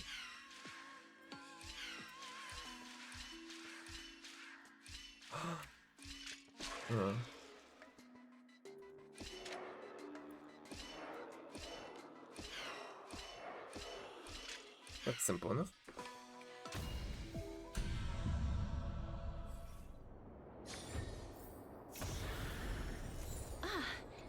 Make sure you keep it safe.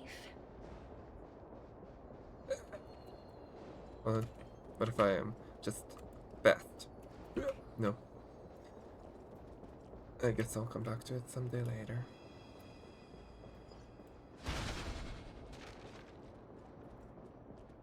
Huh. So this path actually didn't exist back then? Bunny? Ooh, chest.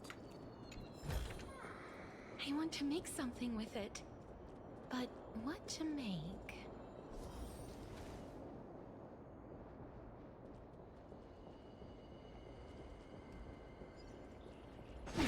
Bug. Oh, little firefly. How cute.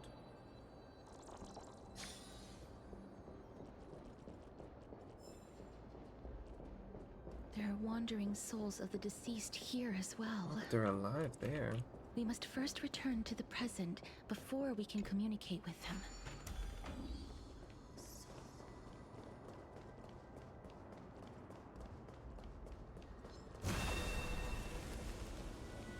Emerge from your cocoon.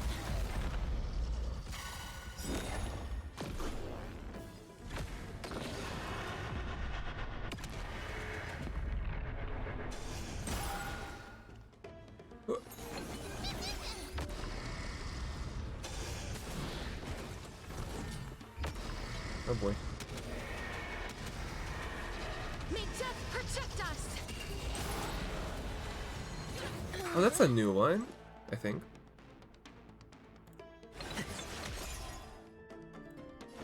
Time to mix things up. I shall remember this warmth. Root here. Please cherish. Mimi, Mimi. Mimi, Mimi. Mimi, Mimi, Mimi, Mimi.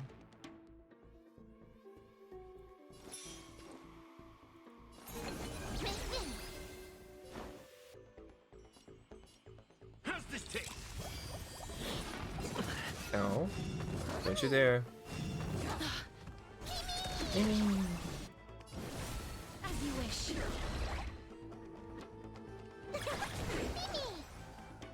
I'm kinda...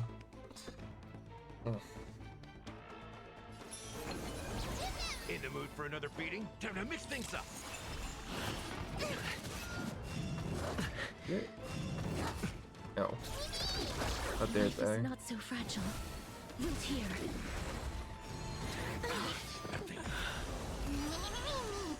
Me, me, me, me, me. Effective. Embrace a new life. Just destroy them.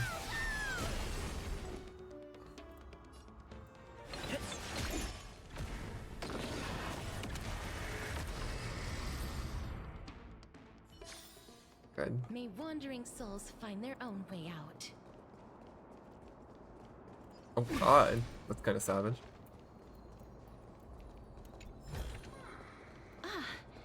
Make sure you keep it safe. I can walk on this too, alright.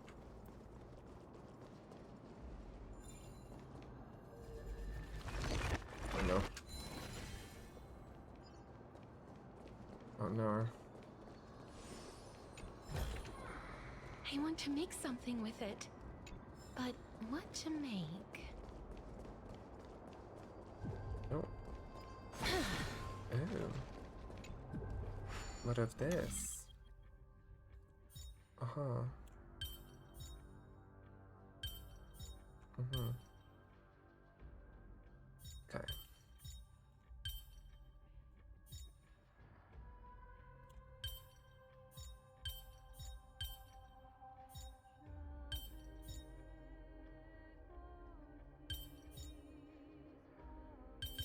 No.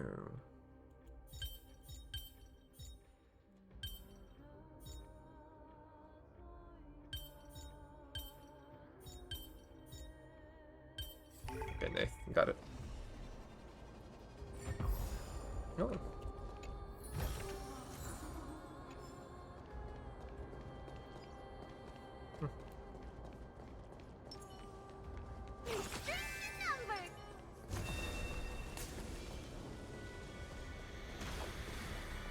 Emerge from your cocoon.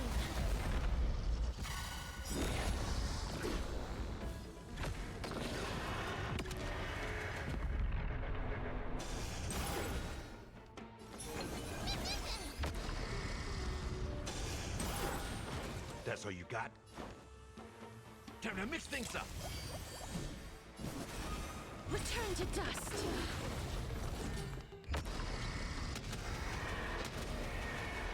May death protect us! Easy.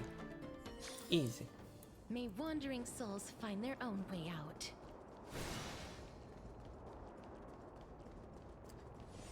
Well, what did you say to me? Oh, hold on. There are other things to do.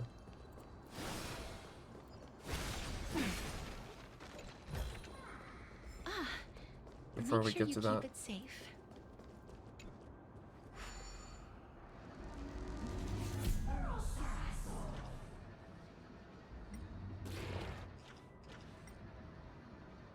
Oh, I can't? But... Where? Okay. Get out of here. Nice. Huh. How am I supposed to get over there? Good question. No answer.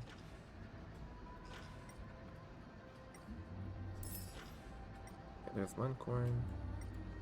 Should be, yep, there's the other coin. Where's the last one? Oh. This area is fairly small, it should be.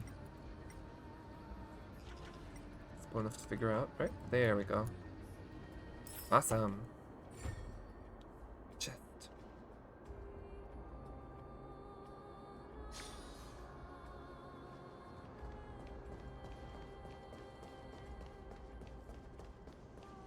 Centurion. Ah, by the looks of it, you must be the foreign warriors that the Queen had mentioned, right? Oh?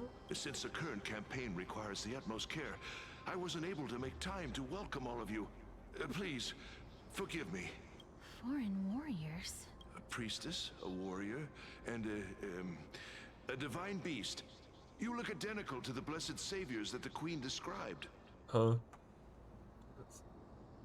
It's actually my pet, actually the hunter class. Oh darn. No healer in this team. A campaign? Who are you campaigning against? Nobody knows. As of now, of the scouts that went ahead, only one has managed to return. He says that the land ahead is a forbidden land that should not be approached, as it is the doorway between the netherworld and the mortal realm. As for the rest of the scouts, they've completely lost their souls and are decaying by the day. While there is still dissension within the city, the scholars agree that this calamity was so unprecedented that it needed to be given a new designation. An unprecedented calamity. Could it be death? It seems that you have indeed heard about this. Well, death is just one of the possibilities. Now I'm lost again. It's too early to come to a definitive conclusion. Okay, so are they even from a past, like, cycle? A world that has never seen death. Hmm. Looks Oh, like right, these makes people sense, lived in right. the Now I remember. Amphoreus Right. Before the Calamity Titans descended upon the land. May I ask, where is the scout who managed to come back? So he returned to Styxia. He only had enough left in him to last no more than half a day. However, it was his intel that convinced us to rally together. Hey, Mercurius. He said that he witnessed the demonic specter of an evil dragon at that treacherous land. The apparition opened its giant maw and devoured everything in sight, and thus brought Styxia that thing called death. Styxia. An evil dragon that brings death. It all sounds rather familiar. Wait, wasn't this part of that fable? Sir, could I ask how the Queen and Princess are doing? Wait, so is the dragon her sister? The Queen? By the looks of it, you must be the foreign warriors that the Queen had mentioned, right? Echo? Oh, it's the same lines. Looks like he's still trapped. Leave it to me. Sir, the war ended long ago. Styxia no longer exists. Styxia is no more? This cannot stand! Newcomers, hurry up and go take your positions! Oh, looks like it's difficult for this gentleman to accept reality. She's so lazy. Sir, I am the Maiden of War, sent here by the Queen herself. If you accept my blessing, then today's battle will be smooth sailing. Maiden of War? I've never heard of this. There's little time to waste. Please don't take too long. Don't worry. I'm typically unwilling to prolong such a moment. Is it over? Have we won? Oh boy. Cass, oh, are you all right? I'm fine. I just didn't expect that I would still have to embalm others, even in the realm of the dead. Is this a remnant of his soul? What in the what? Listen. Well then, why should I place my trust in What? you? Holy maiden from afar. Wait, this is... I don't quite understand what you're trying to say. Since the prophecy has already pronounced your name as Chrysos, heir of death, Akima ought to treat you as an esteemed guest. However, you seem to have no intentions of concealing your involvement with the Council of Elders, while most likely being aware of my issues against them. I cannot deny your claim. It was the Council that offered this room to me, and they had only one request. They want the curse of death to be completely subjugated to your will. I was agreeable to that request.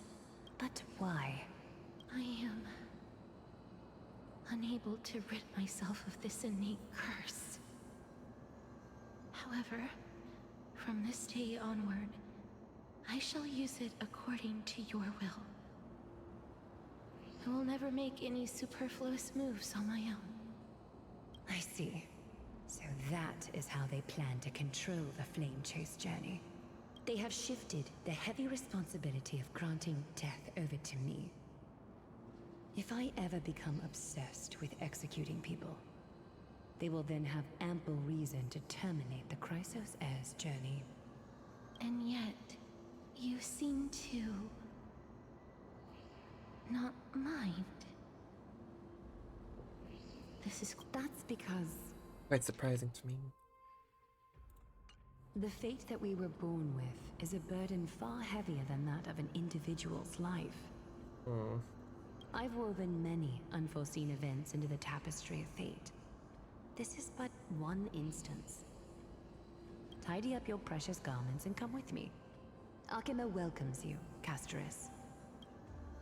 You seem to hear a sigh of contentment as it comes from the mouth of some colossal being. Then the scenes of the past abruptly dissipated. I didn't think we'd find vestiges of memory here. Maybe they've got something to do with Oryx's rune? Perhaps, but I do not need a reminder from them. This memory is one that I will never forget. It seems that the Council of Elders has manipulated you once already. Client trusts you unreservedly. I really want to repay her for that trust, but why would this memory appear right now? Is this really Oryx's power?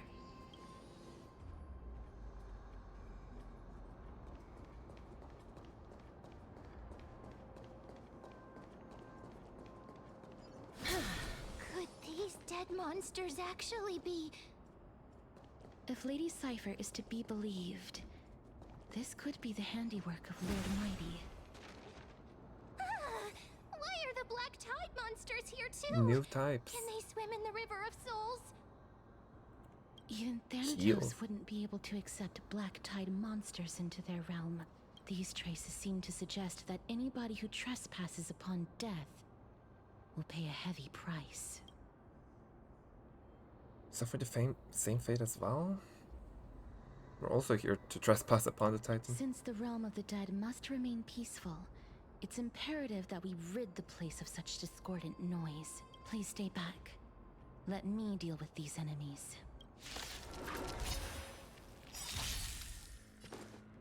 Well,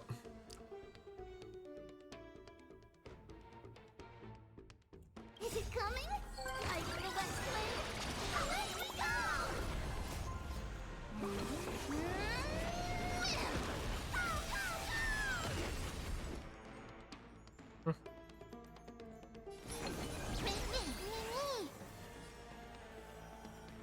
could you imagine?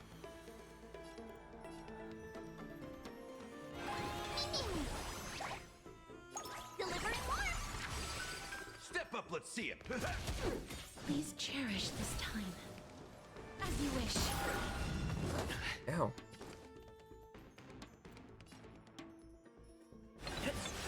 Nice second, my friends. Indulge yourselves! Kaboom. Big boom. 5 booms for you.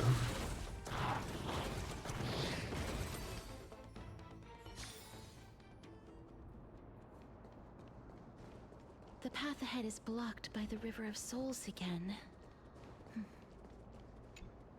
In that case, let's go back to the past. This miracle sure is handy. This is yet another aspect of a Titan's divine power. Oh.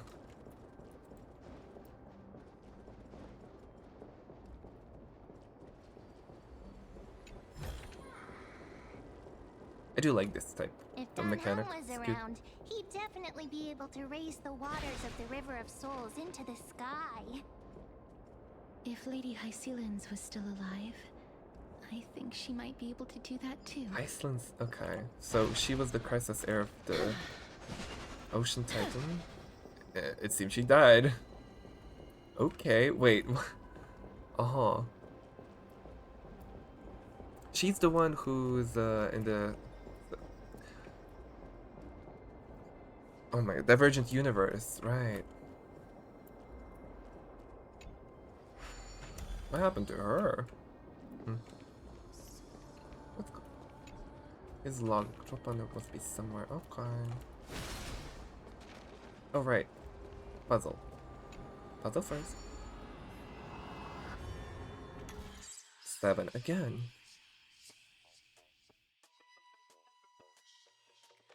Okay. What? 1, 2, 3, 4, 5, 6. 1, 2, 3, 4, 5, 6. Okay. 1, 2, 3, 4, 5, 6, 7. 4, 5, 6, 7. Boom.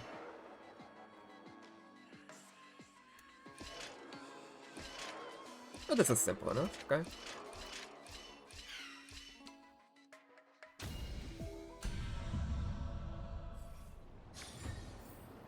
Give me that. I want to make something with it. But what to make?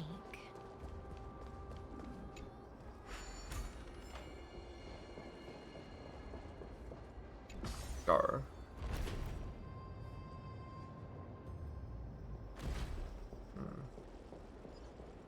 Now, how does this one work?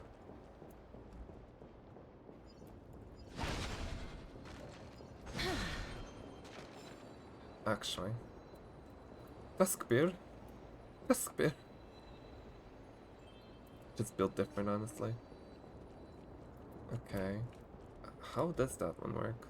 What do they want from me with this one?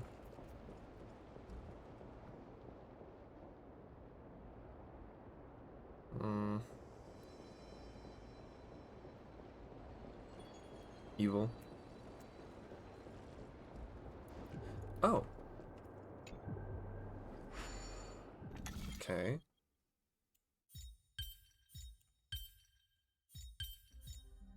I've learned something.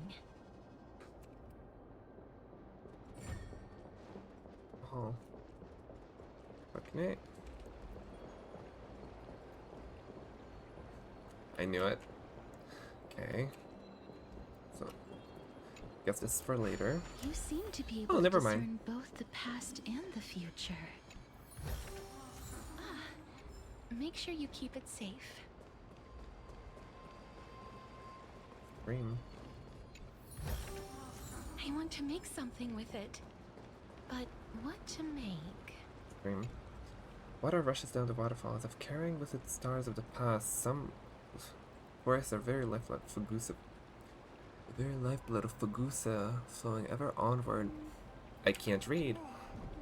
Of carrying with the stars of the past. Some say all the rivers of Amphoreus are the very lifeblood of Fagusa, flowing ever onward to the true ocean. Oh. How much do we have? Do we have like... Oh, it's just one pole. Fugue? Nope, that's a weird looking fugue. Anyway.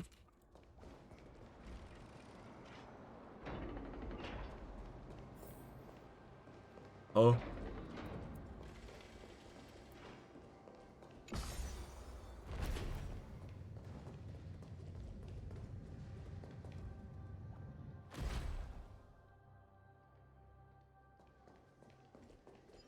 Listen.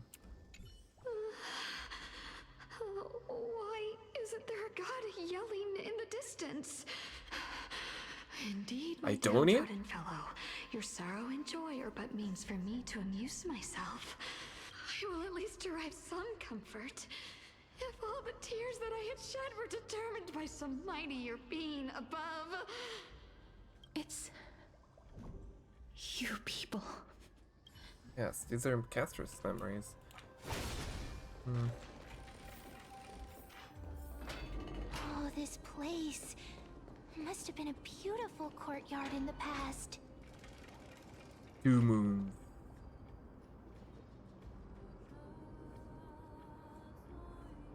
Styxia. The withered garden.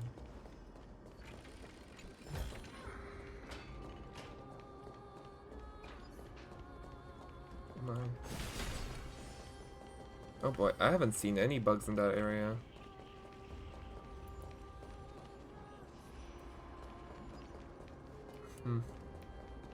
Honestly, I think this is a nice spot to end on. I kind of reached my 4-hour mark. Yeah. Yeah. Yeah. Oh, she... Oh, yeah, her phone case is so cute. But yeah.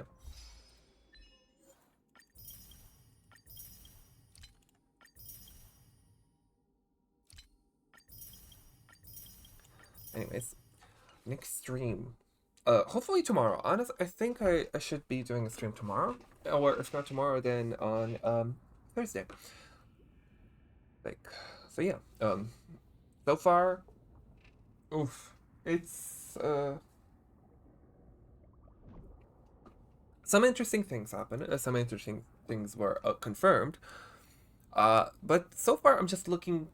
So far this is the part of the game which is like, you could say it's kind of boring, but it becomes interesting, and it's like the foundation necessary for the payoff at the end of the quest line to like hit as hard as it can.